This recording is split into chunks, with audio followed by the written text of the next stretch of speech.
ನಮಃ ಶ್ರೀಯತಿರಾಜಾಯ ವಿವೇಕಾನಂದಸೂರಯೇ ಸಚ್ಚಿತ್ಸುಖಸ್ವರೂಪಾಯ ಸ್ವಾಮಿನೇ ತಾಪಹಾರಿಣೇ. ಆತ್ಮೀಯ ಯುವಕ ಸಂಘದ ಸದಸ್ಯರೇ, ಸ್ವಾಮಿ ವಿವೇಕಾನಂದರ ಅನುಯಾಯಿಗಳೇ, ಭಗವದ್ಭಕ್ತರೇ, ನಮಗೆಲ್ಲ ಗೊತ್ತಿರೋ ಹಾಗೆ ಜನವರಿ 12ನೇ ತಾರೀಕು ಗ್ರೆಗೇರಿಯನ್ ಕ್ಯಾಲೆಂಡರ್ ಪ್ರಕಾರ ಸ್ವಾಮಿ ವಿವೇಕಾನಂದರ ಜನ್ಮದಿನೋತ್ಸವ. ಹಾಗಾಗಿ ಸ್ವಾಮಿ ವಿವೇಕಾನಂದರು ಯುವಕರಿಗೆ ಸ್ಫೂರ್ತಿಯನ್ನು ನೀಡಿದ್ದಾರೆ, ಪ್ರತಿಯೊಬ್ಬರಿಗೂ ನೀಡಿದ್ದಾರೆ, ವಿಶೇಷವಾಗಿ ಯುವಕರಿಗೆ ನೀಡಿದ್ದಾರೆ.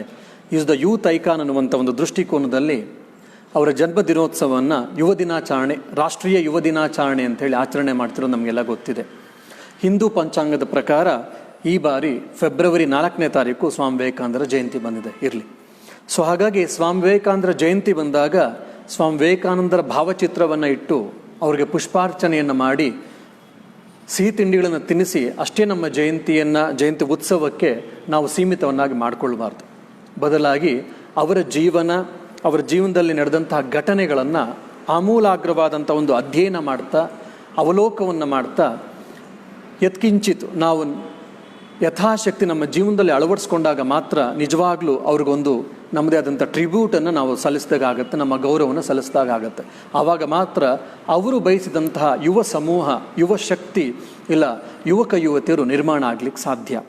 ಹಾಗಾಗಿ ಯೋ ಯಚ್ಛ್ರದ್ಧಸ್ಸ ಏವ ಸಹ ಅಂತ ಹೇಳಿ ನಮ್ಮ ಶಾಸ್ತ್ರ ಗ್ರಂಥಗಳು ಹೇಳುತ್ತೆ. ನಮ್ಮ ಶ್ರದ್ಧೆಯಂತೆ ನಮ್ಮ ಜೀವನ ಅಂತ. ನಮಗೆ ಯಾವುದ್ರಲ್ಲಿ ಶ್ರದ್ಧೆ ಇದೆ ಅಂತ.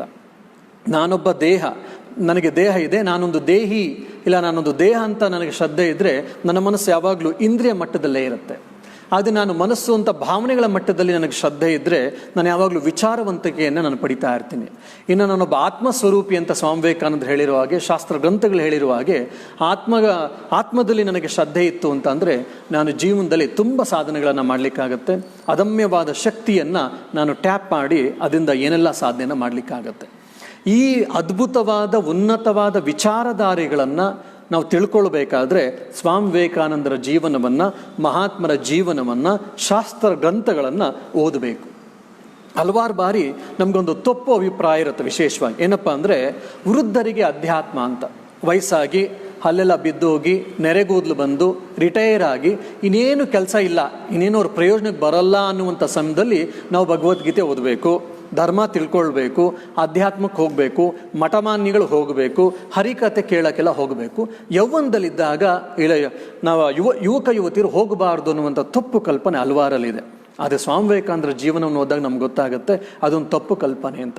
ಇವತ್ತೇನು ನಾವು ಹಲವಾರು ಸಮಸ್ಯೆಗಳನ್ನು ವೈಯಕ್ತಿಕ ಮಟ್ಟದಲ್ಲಿ, ಭೌತಿಕ ಮಟ್ಟದಲ್ಲಿ, ಶಾರೀರಿಕ ಮಟ್ಟದಲ್ಲಿ, ಇಲ್ಲ ಮಾನಸಿಕ ಮಟ್ಟದಲ್ಲಿ, ಭಾವನಾತ್ಮಕ ಮಟ್ಟದಲ್ಲಿ, ಇಲ್ಲ ರಾಷ್ಟ್ರ ಮಟ್ಟದಲ್ಲಿ, ಇಲ್ಲ ಜಾಗತಿಕ ಮಟ್ಟದಲ್ಲಿ ಕಾಣ್ತಿದೆಯೋ ಅದಕ್ಕೆಲ್ಲ ಪರಿಹಾರ ಏನಪ್ಪ ಅಂದರೆ ಸ್ವಾಮಿ ವಿವೇಕಾನಂದರು. ಹಲವಾರು ಮಹಾತ್ಮರಿದ್ದಾರೆ, ಅದೆಲ್ಲ ಅದ್ಭುತವಾದಂಥ ಒಬ್ಬ ವ್ಯಕ್ತಿ ಎಲ್ಲ ಆಯಾಮಗಳಲ್ಲಿ ನಾವು ತೆಗೆದುಕೊಳ್ಬೋದು. ಯಾರಪ್ಪ ಅಂದರೆ ಸ್ವಾಮಿ ವಿವೇಕಾನಂದರು ಅಂತ ಹೇಳಿದ್ರೆ ಅತಿಶಯೋಕ್ತಿ ಆಗಲಾರ್ದು. ಇವರ ಜೀವನವನ್ನು ಓದಿದ್ರೆ ಒಬ್ಬ ವ್ಯಕ್ತಿ ಹೇಗೆ ಆಗ್ತಾನೆ ಅನ್ನೋದಕ್ಕೆ ನಮಗೆ ಪ್ರಾಯಶಃ ನಾನು ಹಿಂದೆ ಕೂಡ ಕೊಲಂಬೋ ಆಲ್ಮೋರಕ್ಕೆ ವಿಷಯವನ್ನು ತೆಗೆದುಕೊಂಡಾಗ ಕೂಡ ಹೇಳಿದೆ. ಏನಪ್ಪ ಅಂದರೆ ಅಣ್ಣಾ ಹಜಾರೆ ಅವ್ರ ಕಥೆ. ಇವತ್ತಿನ ಯುವಕ ಯುವತಿಯರು ಹೇಗಿದ್ದಾರೋ ಅದೇ ರೀತಿ ಅಣ್ಣಾ ಹಜಾರೆಯು ಕೂಡ ಮಾನಸಿಕ ಖಿನ್ನತೆಗೆ ಒಳಗಾಗಿದ್ದರು. ಇವತ್ತಿನ ಹಲವಾರು ಯುವಕ ಯುವತಿಯರು ಹೇಗೆ ತಾವು ಆತ್ಮಹತ್ಯೆಯನ್ನು ಮಾಡ್ಕೊಳ್ಬೇಕು, ಇಲ್ಲ ತಾವು ನಿಷ್ಪ್ರಯೋಜಕರು, ತಮ್ಮ ಕೈಲಿ ಏನಾಗಲ್ಲ ಅನ್ನುವಂಥ ನಕಾರಾತ್ಮಕ ಭಾವನೆಗಳಿಂದ ತುಂಬಿ ತುಳುಕಾಡ್ತಿದ್ದಾರೋ ಅದೇ ರೀತಿ ಅಣ್ಣಾ ಹಜಾರೆಯು ಕೂಡ ತಮ್ಮ ಯೌವನದ ಸಮಯದಲ್ಲಿ ಈ ನಕಾರಾತ್ಮಕ ಭಾವನೆಗಳು ಕಾರಣಾಂತರಗಳಿಂದ ಅವರ ಮನಸ್ಸನ್ನು ಪ್ರವೇಶ ಮಾಡಿ ಅವರು ಕೂಡ ಆತ್ಮಹತ್ಯೆಯನ್ನು ಮಾಡ್ಕೊಳ್ಬೇಕು ಅಂತ ನಿರ್ಧಾರ ಮಾಡ್ತಾರೆ. ಯಾವುದೋ ಒಂದು ಜಾಗದಲ್ಲಿ ಅವ್ರು ಕೆಲಸ ಮಾಡ್ತಿದ್ರು ಅಂತ ಕಾಣುತ್ತೆ. ಅಲ್ಲಿಂದ ಅವರು ಅವರ ತವರೂರಿಗೆ, ಅವ್ರ ಹುಟ್ಟೂರಿಗೆ ಹೋಗಬೇಕು ಅಂತ ಹೇಳಿ ರೈಲ್ವೆ ಸ್ಟೇಷನ್ ಕಾಯ್ತಾ ಇರ್ತಾರೆ. ರೈಲ್ವೆ ನಿಲ್ದಾಣದಲ್ಲಿ ಕಾಯ್ತಿದ್ದಾಗ ಒಂದು ಆಲೋಚನೆ ಮಾಡ್ತಾರೆ. ಹೋಗ್ತಾ ಇರೋ ಸಮಯದಲ್ಲಿ 4 ಒಳ್ಳೆ ವಿಚಾರವನ್ನು ಆಲೋಚನೆ ಮಾಡಿ ಸತ್ತರೆ ನನಗೆ ಒಳ್ಳೆ ಪುನರ್ಜನ್ಮ ಸಿಗ್ಬೋದು, ಒಳ್ಳೆ ಮನೆತನದಲ್ಲಿ ನಾನು ಹುಟ್ಟಬೋದು, ಒಳ್ಳೆ ವ್ಯಕ್ತಿಯಾಗಿ ಹುಟ್ಟಬೋದು ಅನ್ನುವಂಥ ಭಾವನೆ ಅವ್ರಿಗೆ ಬರುತ್ತೆ. ಹಾಗಾಗಿ ಅವರು ತಂದು 15 ಪೈಸೆ 25 ಪೈಸೆ ಇರುತ್ತೆ ಆಗಿನ ಕಾಲದಲ್ಲಿ. ಹತ್ತಿರ ಹೋಗಿ ಅಲ್ಲಿ ನೋಡ್ತಾರೆ ಈ 15-25 ಪೈಸೆಗೆ ಯಾವ ಪುಸ್ತಕ ಬರುತ್ತೆ ಅಂತ. ರಾಷ್ಟ್ರ ಜಾಗೃತಿ ಅನ್ನುವಂಥ ಸ್ವಾಮಿ ವಿವೇಕಾನಂದರ ಜೀವನ ಮತ್ತು ಉಪದೇಶಗಳಂತ ಅತ್ಯಂತ ಸಂಕ್ಷಿಪ್ತ ಪುಸ್ತಕ, ಪಾಕೆಟಲ್ಲಿ ಇಟ್ಕೊಳ್ಬೋದಂತ ಪಾಕೆಟ್ ಸೈಜ್ ಬುಕ್ಕು.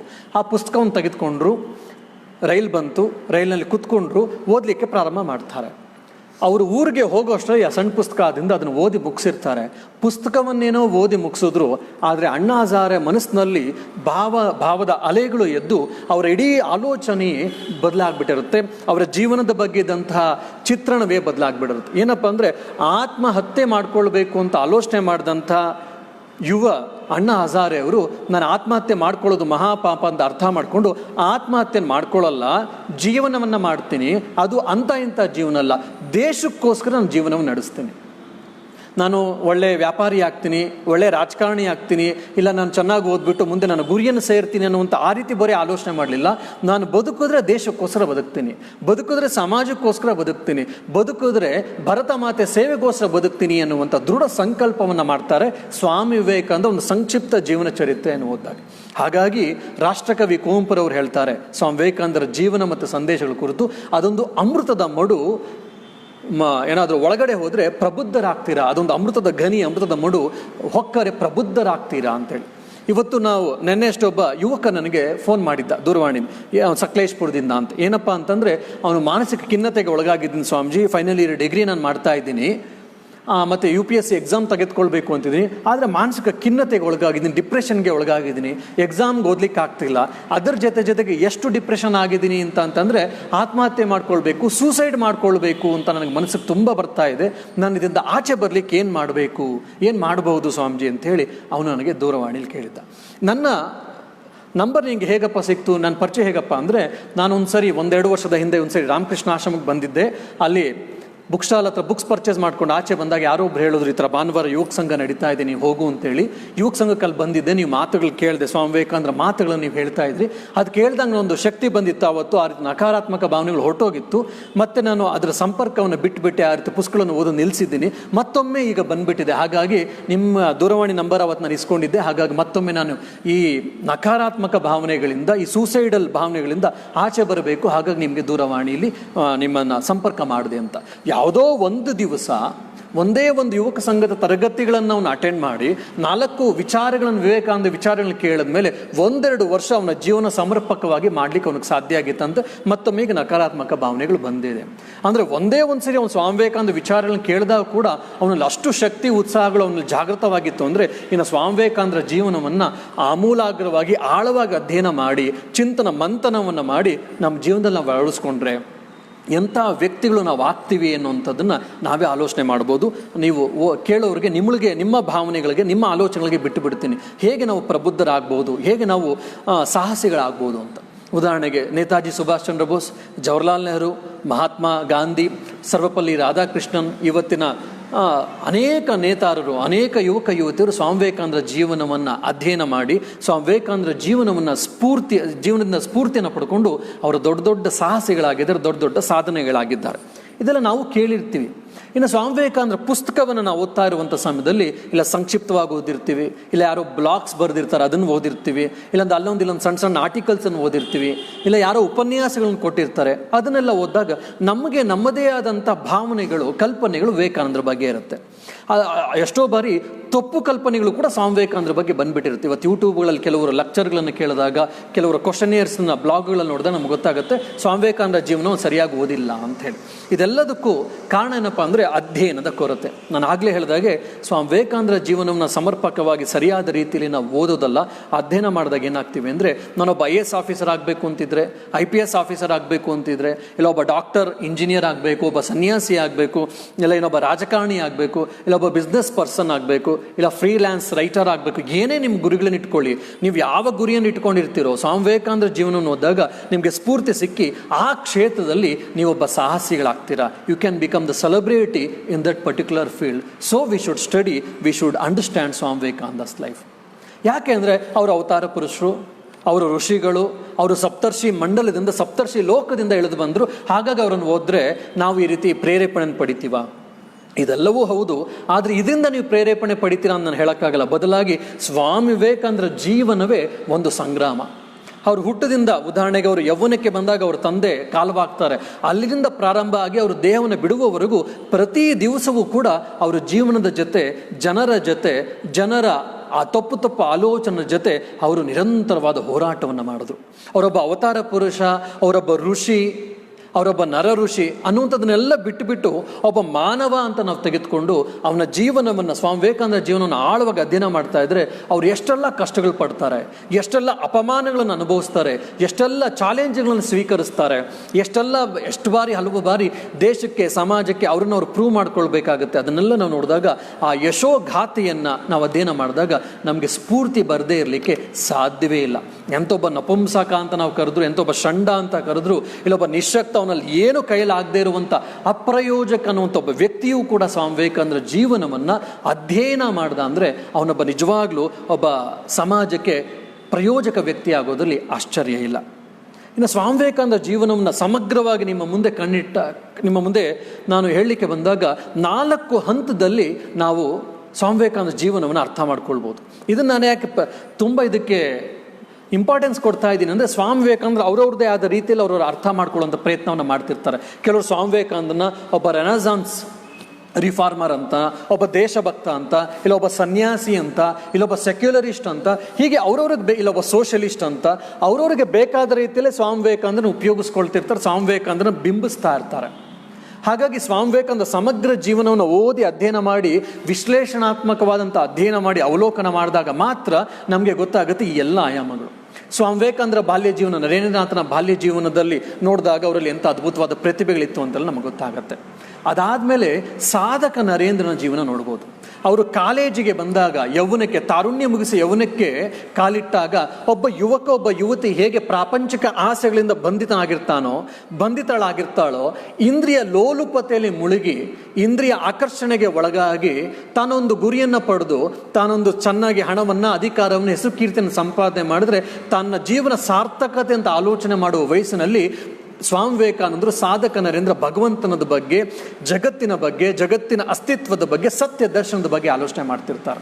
ಶ್ರೀರಾಮಕೃಷ್ಣ ಸಂಪರ್ಕಕ್ಕೆ ಬಂದು ಶ್ರೀರಾಮಕೃಷ್ಣರ ಕೃಪೆಯಿಂದ ಶ್ರೀರಾಮಕೃಷ್ಣ ಗಡಿ ಮನೆಯಲ್ಲಿ ಪಳಗಿ ಅವರು ನಿರ್ವಿಕಲ್ಪ ಸಮಾಧಿಯನ್ನು ಅನುಭವಿಸ್ತಾರೆ. ಒಬ್ಬ ಸಾಧಕನಾಗಿರುವನು, ಒಬ್ಬ ಆಧ್ಯಾತ್ಮಿಕ ಸಾಧಕನು ನಿರ್ವಿಕಲ್ಪ ಸಮಾಧಿಯನ್ನು ಅನುಭವಿಸ್ಬಿಟ್ಟ ಅಂದರೆ ಅವನ ಆಧ್ಯಾತ್ಮಿಕ ಜೀವನ ಮುಗೀತು ಅಂತೇಳಿ ಆಲೋಚನೆ ಮಾಡ್ತಿರ್ತಾರೆ. ಆದರೆ ಅಲ್ಲಿಂದ ಅವರ ಆಧ್ಯಾತ್ಮಿಕ ಜೀವನ ಪ್ರಾರಂಭ ಆಗುತ್ತೆ. ಅದಾದಮೇಲೆ ಶ್ರೀರಾಮಕೃಷ್ಣರ ನಿರ್ಯಾಣ ನಂತರ ಅವರು ಪರಿವ್ರಾಜಕರಾಗಿ ಇಡೀ ಭಾರತವನ್ನು ಉದ್ದಗಲಕ್ಕೂ ಸಂಚರಿಸಿ ಭಾರತದ ಪ್ರತಿಯೊಂದು ವಸ್ತುವನ್ನು, ಪ್ರತಿಯೊಂದು ಅದರ ಸಂಸ್ಕೃತಿಯನ್ನು ಅವರೇ ಅರ್ಥ ಮಾಡ್ಕೊಳ್ತಾರೆ. ಹಲವಾರು ಜನರನ್ನು, ಒಬ್ಬ ಸಾಮಾನ್ಯ ವ್ಯಕ್ತಿಯಿಂದ ಹಿಡಿದು ರಾಜ ಮಹಾರಾಜವರೆಗೂ ಅವರು ಬದಲು ಮಾಡ್ತಾರೆ. ಆಮೇಲಿಂದ ಕನ್ಯಾಕುಮಾರಿಯಲ್ಲಿ 3 ದಿವಸಗಳ ಕಾಲ ಕುಳಿತು ತನ್ನ ಗುರುದೇವ ಹೇಳಿದಂಥ ಮಾತುಗಳನ್ನು ಅವರು ಮತ್ತೆ ಮತ್ತೆ ಮೆಲುಕು ಹಾಕಿ, ತನ್ನ ಕಾರ್ಯ ಏನು, ತಾನು ಯಾತಕ್ಕೋಸ್ಕರ ಜನ್ಮವನ್ನು ಎತ್ತಿದ್ದೆ ಅಂತೇಳಿ ಅವರ ಜನ್ಮದ ರಹಸ್ಯವನ್ನು ಅರ್ಥ ಮಾಡಿಕೊಂಡು ಕೊನೆಗೆ ಚಿಕಾಗೋ ಸರ್ವಧರ್ಮ ಸಮ್ಮೇಳನಕ್ಕೆ ಹೋಗ್ತಾರೆ. ಅಲ್ಲಿ 4 ವರ್ಷಗಳ ಕಾಲ ಇಡೀ ವಿಶ್ವದಲ್ಲಿ ಭಾರತದ ಬಗ್ಗೆ, ಹಿಂದೂ ಧರ್ಮದ ಬಗ್ಗೆ, ವೇದಾಂತದ ಬಗ್ಗೆ ಎಲ್ಲ ಹೇಳ್ತಾ ಭಾರತದ ಹಿರಿಮೆ ಗರಿಮೆಗಳನ್ನು ಉತ್ತುಂಗಕ್ಕೆ ತೆಗೆದುಕೊಂಡು ಹೋಗೋದ್ರ ಜೊತೆಗೆ ಪಾಶ್ಚಾತ್ಯದಲ್ಲಿ ಕೈಗಾರಿಕಾ ಕ್ರಾಂತಿಯಿಂದ ಜನರು ಜರ್ಜರಿತರಾಗಿದ್ದರು. ಅಂಥ ಸಮಯದಲ್ಲಿ ಅವರಿಗೆ ವೇದಾಂತ, ಅಧ್ಯಾತ್ಮದ ರಸದೌಷಧಿಯನ್ನು ಕೊಟ್ಟು, ಸಂಜೀವಿನಿಯನ್ನು ಕೊಟ್ಟು ವಾಪಸ್ ಬಂದು 3-4 ವರ್ಷ ಇಲ್ಲಿ ಭಾರತದಲ್ಲಿ ಓಡಾಡ್ತಾ ಭಾರತನೆಲ್ಲ ಎಬ್ಬರಿಸ್ತಾರೆ. ಅದೇ ಕೊಲಂಬೋಯಿಂದ ಆಲ್ಮೋಕ್ಕೆ ಪ್ರವಚನ ಮಾಲೆಯನ್ನು ನಾವೆಲ್ಲ ನೋಡ್ತಾ ಇದ್ವಿ. ಇದೆಲ್ಲ ನೋಡಿದಂಥ ಸಮಯದಲ್ಲಿ ಇದಿಷ್ಟನ್ನೇ ನಾವು ಸಾಮಾನ್ಯವಾಗಿ ಮನಸ್ಸಿನಲ್ಲಿ ಇಟ್ಕೊಂಡು ಸ್ವಾಮಿ ವಿವೇಕಾನಂದಲ್ಲಿ ಎಂತಹ ಒಂದು ತ್ಯಾಗ ಇತ್ತು, ದೇಶಭಕ್ತಿ ಇತ್ತು, ಪಾವಿತ್ರತೆ ಇತ್ತು, ಅವರೆಲ್ಲ ಒಂದು ಯಾವಾಗಲೂ ಸೇವೆ ಮಾಡಬೇಕು ಅಂತ ಹೇಳಿದ್ರು ಅಂತ ನಾವು ಇದೆಲ್ಲವನ್ನು ಕೂಡ ಇಷ್ಟನ್ನೇ ನಾವು ಸಾಮಾನ್ಯವಾಗಿ ಎಲ್ಲರೂ ಹೇಳ್ತಿರ್ತಾರೆ. ಆದರೆ ಇದರ ಜೊತೆಗೆ ಇದರ ಅಂಡರ್ ಕರೆಂಟು ಸ್ವಾಮಿ ವಿವೇಕಾನಂದ ಎಂಥ ಒಬ್ಬ ಆಧ್ಯಾತ್ಮಿಕ ಪುರುಷ, ಒಬ್ಬ ಧ್ಯಾನ ಸಿದ್ಧ ಅಂತೇಳಿ ನಾವು ಅರ್ಥ ಮಾಡ್ಕೊಳ್ಳೋದನ್ನು ಮರ್ತು ಬಿಡ್ತೀವಿ. ಸ್ವಾಮಿ ವಿವೇಕಾನಂದರ ಮನಸ್ಸು ಯಾವಾಗಲೂ ತುಡಿತಾ ಇತ್ತು. ಏನಕ್ಕೆ? ಧ್ಯಾನದಲ್ಲಿ ನಾನು ಸದಾ ಮುಳುಗಬೇಕು, ತನ್ನ ಸ್ವಸ್ವರೂಪದಲ್ಲಿ ತಾನು ನಿಂತಿರಬೇಕು ಅಂತ ಹೇಳಿ.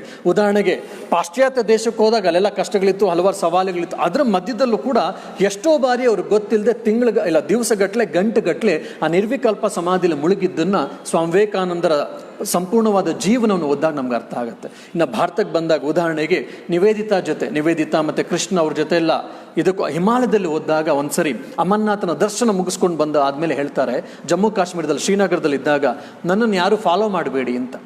3 ದಿವಸಗಳ ಕಾಲ ಸ್ವಾಮಿ ವಿವೇಕಾನಂದರು ಎಲ್ಲಿದ್ರು ಅಂತ ಯಾರಿಗೂ ಗೊತ್ತಿಲ್ಲ. ಸ್ವಾಮಿ ವಿವೇಕಾನಂದರು ಬರ್ತಾರೆ ಅಂತ ಬೋಟ್ ಹೌಸಲ್ಲಿ ಕಾಯ್ಕೊಂಡೇ ಇರ್ತಾರೆ. ಕೊನೆಗೆ ಅಲ್ಲಿ ಒಬ್ಬ ಮುಸಲ್ಮಾನನ ಬೋಟ್ನಲ್ಲಿ ಸ್ವಾಮಿ ವಿವೇಕಾನಂದರು, ನಿವೇದಿತಾ ಮತ್ತು ಸಿಸ್ಟರ್ ಕ್ರಿಶ್ಚಿಯನ್, ಪಾಶ್ಚಾತ್ಯ ಶಿಷ್ಯಂದರು ಎಲ್ಲರೂ ಕೂಡ ಇರ್ತಾರೆ. ಒಬ್ಬ ಚಿಕ್ಕ ಹುಡುಗನೋ ಇಲ್ಲ ಹುಡುಗಿನೋ ಬಂದು ಸ್ವಾಮಿ ವಿವೇಕಾನಂದರು ಒಂದು ಮರದ ಕೆಳಗಡೆ ಬಿದ್ದಿದ್ದಾರೆ ಅಂತ ಹೇಳಿದಾಗ ಇವ್ರು ಹೋಗಿ ನೋಡಿದ್ರೆ ಸ್ವಾಮಿ ವಿವೇಕ ನಿರ್ವಿಕಲ್ಪ ಸಮಾಧಿಯಲ್ಲಿ 3 ದಿವಸಗಳ ಕಾಲ ಇದ್ದರು. ಕೊನೆಗೆ ಸ್ವಾಮಿ ವಿವೇಕಾನಂದರ ಬೇರೆ ಬೇರೆ ಹೇಳಿ ಅವರ ದೇಹವನ್ನು ಅಲುಗಾಡಿಸಿ ಸ್ವಾಮಿ ವಿವೇಕಾನಂದರ ಮನಸ್ಸನ್ನು ನಿರ್ವಿಕಲ್ಪ ಸಮಾಧಿಯಿಂದ ಕೆಳಗಿಳಿದು ಬರ್ತಾರೆ ಅಂತಾರೆ. ಅವಾಗ ಒಂದು ಕಡೆ ಮುಂದೆ ಹೇಳ್ತಾರೆ ನಿವೇದಿತಾ, ಅವತ್ತೇನಾದ್ರೂ ನಮ್ಗೆ ತೋರಿಸ್ಲಿಲ್ಲ ಅಂದಿದ್ರೆ ಸ್ವಾಮಿ ವಿವೇಕ ನಾವು ಕಳ್ಕೊಂಡ್ಬಿಡ್ತಿದ್ವೋ ಏನೋ, ಅವರು ಅವರ ಸ್ವಸ್ವರೂಪದಲ್ಲಿ ಲೀನ ಆಗ್ಬಿಡ್ತಿದ್ರು, ಮಹಾಸಮಾಧಿನ ಹೊಂದ್ಬಿಡ್ತಿದ್ರು ಏನೋ ಅಂತ ನಿವೇದಿತಾ ತನ್ನ ರೆಮಿನಿಸೆನ್ಸಸ್ ಅಲ್ಲಿ ಮುಂದೆ ಬರೀತಾಳೆ. ಹೀಗೆ ಸ್ವಾಮಿ ವಿವೇಕಾನಂದರು ಎಷ್ಟೆಲ್ಲ ದೇಶವನ್ನ ಧರ್ಮವನ್ನ ಉದ್ಧಾರ ಮಾಡಬೇಕು ಅಂತ ಏನೇನ ಕರೆಯನ್ನ ಕೊಟ್ಟರೋ ಅದರ ಹಿಂದೆ ಬ್ಯಾಕ್ಗ್ರೌಂಡ್ ಅಲ್ಲಿ ಆ ಆಧ್ಯಾತ್ಮಿಕ ಒಬ್ಬ ಪುರುಷ, ಅವರು ವಿಭೂತಿ ಪುರುಷ ಅನ್ನುವಂಥದ್ದನ್ನು ಕೂಡ ನಾವು ಮರಿಬಾರ್ದು. ಇದಾದ್ಮೇಲೆ ಕ್ಷೀರಭವಾನಿ ಇನ್ಸಿಡೆಂಟ್ ಒಂದು ಆಗುತ್ತೆ. ಅದೆಲ್ಲ ಆದ್ಮೇಲೆ ಸ್ವಾಮಿ ವಿವೇಕಾನಂದರು ನೀವು ಹಾಗೆ ಮಾಡಬೇಕು ಹೀಗೆ ಮಾಡಬೇಕು ಅಂತ ಪ್ರತಿಯೊಬ್ಬರಿಗೂ ಕರೆ ಕೊಟ್ಟ ಸ್ವಾಮಿ ವಿವೇಕಾನಂದರು ಆ ಕ್ಷೀರಭವಾನಿ ಘಟನೆ ನಡೆದ ಮೇಲೆ ಒಬ್ಬ ಚಿಕ್ಕ ಮಗುವಿನಂತ ಆಗ್ಬಿಡ್ತಾರೆ. ಅವಧೂತ ಗೀತೆಯನ್ನು, ಭಾಗವತ ಶಾಸ್ತ್ರವನ್ನು ಓದ್ದವರು ನಮಗೆಲ್ಲ ಗೊತ್ತಿರುತ್ತೆ. ಏನಂದರೆ ಅವಧೂತನನ್ನು ಇಲ್ಲಾಂದ್ರೆ ಒಬ್ಬ ಬ್ರಹ್ಮಜ್ಞಾನಿ ಹೇಗಿರ್ತಾನೆ ಅದಕ್ಕೆ ಹಲವಾರು ಬಾಲವತ್ ಅಂತ ಒಬ್ಬ ಚಿಕ್ಕ ಮಗು ಥರ ಆಗ್ಬಿಡ್ತಾರೆ. ಇನ್ನು ಕೆಲವರು ಪಿಶಾಚುತ್, ಒಬ್ಬ ಪಿಶಾಚಿ ಅಂದರೆ ಒಬ್ಬ ರಾಕ್ಷಸ ಅಂತಾರ, ರಾಕ್ಷಸ ಅಲ್ಲ ಪಿಶಾಚಿ ಥರ ಇರ್ತಾರೆ. ಅಂದರೆ ತಲೆಯೆಲ್ಲ ಹೇಗೇಗೋ ಇರುತ್ತೆ, ಮೈಯೆಲ್ಲ ಸ್ನಾನಗಳು ಮಾಡಿರಲ್ಲ, ಕೊಳಕು ಬಟ್ಟೆ ಹಾಕೊಂಡಿರ್ತಾರೆ, ಹೇಗೇಗೋ ಆಡ್ತಾ ಇರ್ತಾರೆ. ಈ ರೀತಿ ಬೇರೆ ಬೇರೆ ರೀತಿಯಾದ ಗುಣಗಳನ್ನು ಇರುವಂಥದ್ದನ್ನು ನಾವು ಶಾಸ್ತ್ರ ಗ್ರಂಥಗಳು ಹೇಳ್ತಾರೆ. ಇದೆಲ್ಲ ಯಾಕಪ್ಪ ಆಗುತ್ತೆ ಅಂದರೆ ಜನರಿಂದ ಅವ್ರು ದೂರ ಇರಲಿಕ್ಕೆ, ಅವರ ಸ್ವರೂಪವನ್ನು ಮರೆಮಾಚಿಕೊಳ್ಳಿಕ್ಕೆ ಅಂತೇಳಿ ಶಾಸ್ತ್ರ ಗ್ರಂಥಗಳು ಹೇಳುತ್ತೆ. ಅದೇ ರೀತಿ ಸ್ವಾಮಿ ವಿವೇಕಾನಂದ ಜೀವನದಲ್ಲಿ ನೋಡಿದ್ರೆ ಆ ಕ್ಷೀರಭವನ ಇನ್ಸಿಡೆಂಟ್ ಆದಮೇಲೆ, ಆ ಘಟನೆ ನಡೆದ ಮೇಲೆ ಅವರು ಬಾಲಕರಂತೆ ಆಗ್ಬಿಡ್ತಾರೆ. ಬೇಲೂರು ಮಠವನ್ನು ಸ್ಥಾಪನೆ ಮಾಡಿ ರಾಮಕೃಷ್ಣ ಮಠ ಮತ್ತು ಮಿಷನ್ ಸ್ಥಾಪನೆ ಮಾಡಿದ್ರೂ ಕೂಡ ಅದರ ಅಧ್ಯಕ್ಷರಾಗದೆ ಸ್ವಾಮಿ ಬ್ರಹ್ಮಾನಂದಜಿ ಅವರ ಸೋದರ ಸನ್ಯಾಸಿಯನ್ನು ಅಧ್ಯಕ್ಷರನ್ನಾಗಿ ಮಾಡಿ ಆ ಟ್ರಸ್ಟ್ ಡೀಡನ್ನೆಲ್ಲ ಫಾರಮ್ ಮಾಡಿಬಿಟ್ಟು ನನ್ನ ಕೆಲಸ ಮುಗೀತು ಅಂತ ಹೇಳಿ ಅವರು ನಿರ್ಲಿಪ್ತರಾಗಿರ್ತಾರೆ. ಯಾರಾದರೂ ಏನಾದರೂ ಹೋಗಿ ಕೇಳಕ್ಕೆ ಹೋದಾಗ ನನಗೇನು ಗೊತ್ತು, ಎಲ್ಲ ತಾಯಿ ಇಚ್ಛೆ ಅಂತ ತಾಯಿ ಇಚ್ಛೆ ಇದ್ದಂತಾಗಲಿ ಅನ್ನುವಂತಹ ಒಂದು ಚಿಕ್ಕ ಮಗುವಿ ಥರ ಜೀವನವನ್ನು ಮಾಡ್ತಾರೆ. 2ನೇ ಸರಿ ಹೋಗಿ ಬಂದ ಮೇಲೂ ಕೂಡ ಎಲ್ಲ ರೀತಿಯ ಜವಾಬ್ದಾರಿಗಳನ್ನು ಬಿಟ್ಟು ಸಾಧು ಬ್ರಹ್ಮಚಾರಿಗಳ ಜೀವನ ನಿರ್ಮಾಣದ ಕಡೆ, ಭಕ್ತರ ಜೀವನದ ನಿರ್ಮಾಣದ ಕಡೆ ಅವರ ಮನಸ್ಸನ್ನು ಕೊಡ್ತಾರೆ. ಎಷ್ಟಪ್ಪ ಅಂದರೆ ಅವರು ಕೆಲವು ದಿವಸಗಳ ಮುಂಚೆ, ಶರೀರವನ್ನು ಬಿಡೋದಕ್ಕಿಂತ ಮುಂಚೆ ಅವ್ರು ಹೇಳಿರ್ತಾರೆ, ತನ್ನ 40ನೇ ವಯಸ್ಸನ್ನು ತಾವು ನೋಡಲ್ಲ ಅಂತ, 39 ವರ್ಷ 6 ತಿಂಗಳು ಹೆಚ್ಚು ಕಡಿಮೆ ಅವರು ದೇಹವನ್ನು ಬಿಡ್ತಾರೆ. ಅವರು ದೇಹವನ್ನು ಬಿಡುವ ದಿವಸವೂ ಕೂಡ ಸ್ವಾಮಿ ಪ್ರೇಮಾನಂದಜಿ ಅಂತ ಅವರ ಸೋದರ ಸನ್ಯಾಸಿ ಅವ್ರ ಜೊತೆ ನಡ್ಕೊಂಡು ಹೋಗ್ತಾ ಇರ್ತಾರೆ. ಬೇಲೂರಿನ ಹಳ್ಳಿಗೆ ನಡ್ಕೊಂಡು ಹೋಗ್ತಿರ್ತಾರೆ. ನಡ್ಕೊಂಡು ಹೋಗ್ತಿದ್ದ ಸಮಯದಲ್ಲಿ ಬಾಬುರಾಮ್ ಅಂತ ಅವ್ರ ಪೂರ್ವಾಶ್ರಮದ ಹೆಸರು, ಆ ಪ್ರೇಮಾನಂದಜಿಗೆ ಹೇಳ್ತಾರೆ, ಬಾಬುರಾಮ್, ನಾನು ದೇಹವನ್ನು ಬಿಟ್ಟಾಗ ನನ್ನ ದೇಹವನ್ನು ಬೇಲೂರು ಮಠದ ಪ್ರಾಂಗಣದಲ್ಲಿ ನನ್ನ ದೇಹವನ್ನು ಇಲ್ಲಿ ಸುಡಿ, ಇಲ್ಲಿ ಅಗ್ನಿಗೆ ಆಹುತಿಯನ್ನು ಮಾಡಿ ಅಂತ.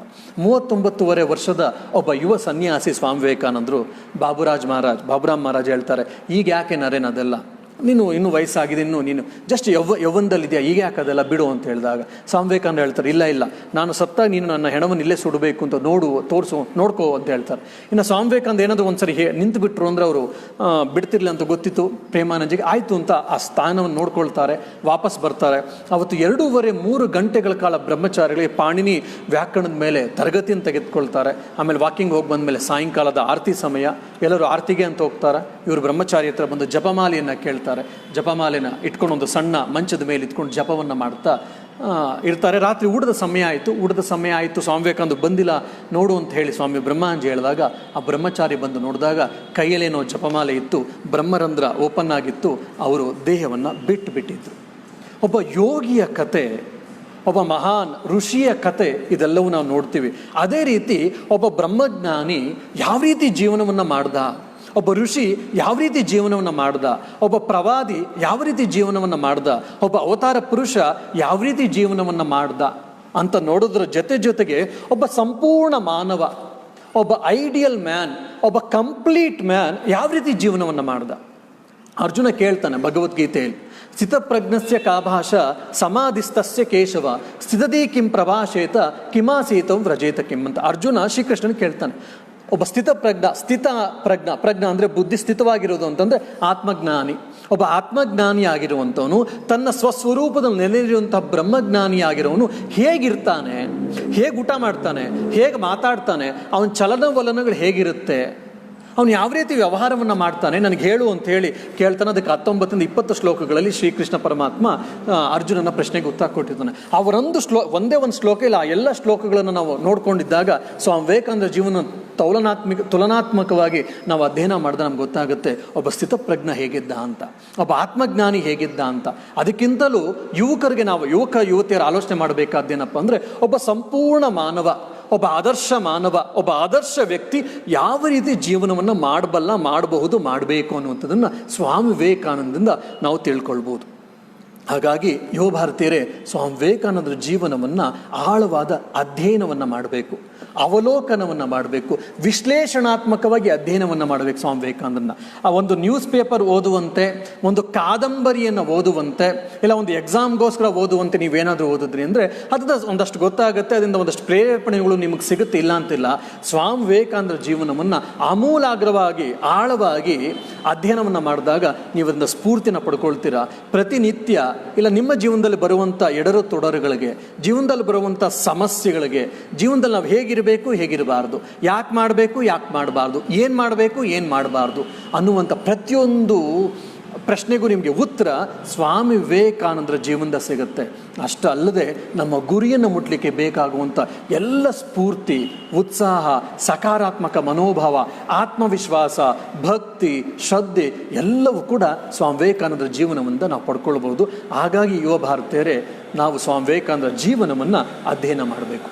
ಇದನ್ನು ಒಂದ್ಸರಿ ಶ್ರೀಮಾತೆಯವರು ಕೂಡ ಹೇಳ್ತಾರೆ, ಒಬ್ಬ ಆದರ್ಶ ವ್ಯಕ್ತಿ, ಒಬ್ಬ ಆದರ್ಶ ಗೃಹಿಣಿ, ಒಬ್ಬ ಆದರ್ಶ ಸ್ತ್ರೀ ಯಾವ ರೀತಿ ಜೀವನವನ್ನು ಮಾಡಬೇಕು, ಒಬ್ಬ ವ್ಯಕ್ತಿ ಆದರ್ಶವಾಗಿರಬೇಕಂದ್ರೆ ಯಾವ ಥರ ಜೀವನ ಮಾಡಬೇಕು, ಅದಕ್ಕಿಂತಲೂ ಹೆಚ್ಚಾಗಿ ನಾನು ಜೀವನ ನಡೆಸಿ ಹೋಗಿದ್ದೀನಿ ಅಂತ ಶ್ರೀಮಾತೆಯವರು ಒಂದು ಕಡೆ ಹೇಳ್ತಾರೆ.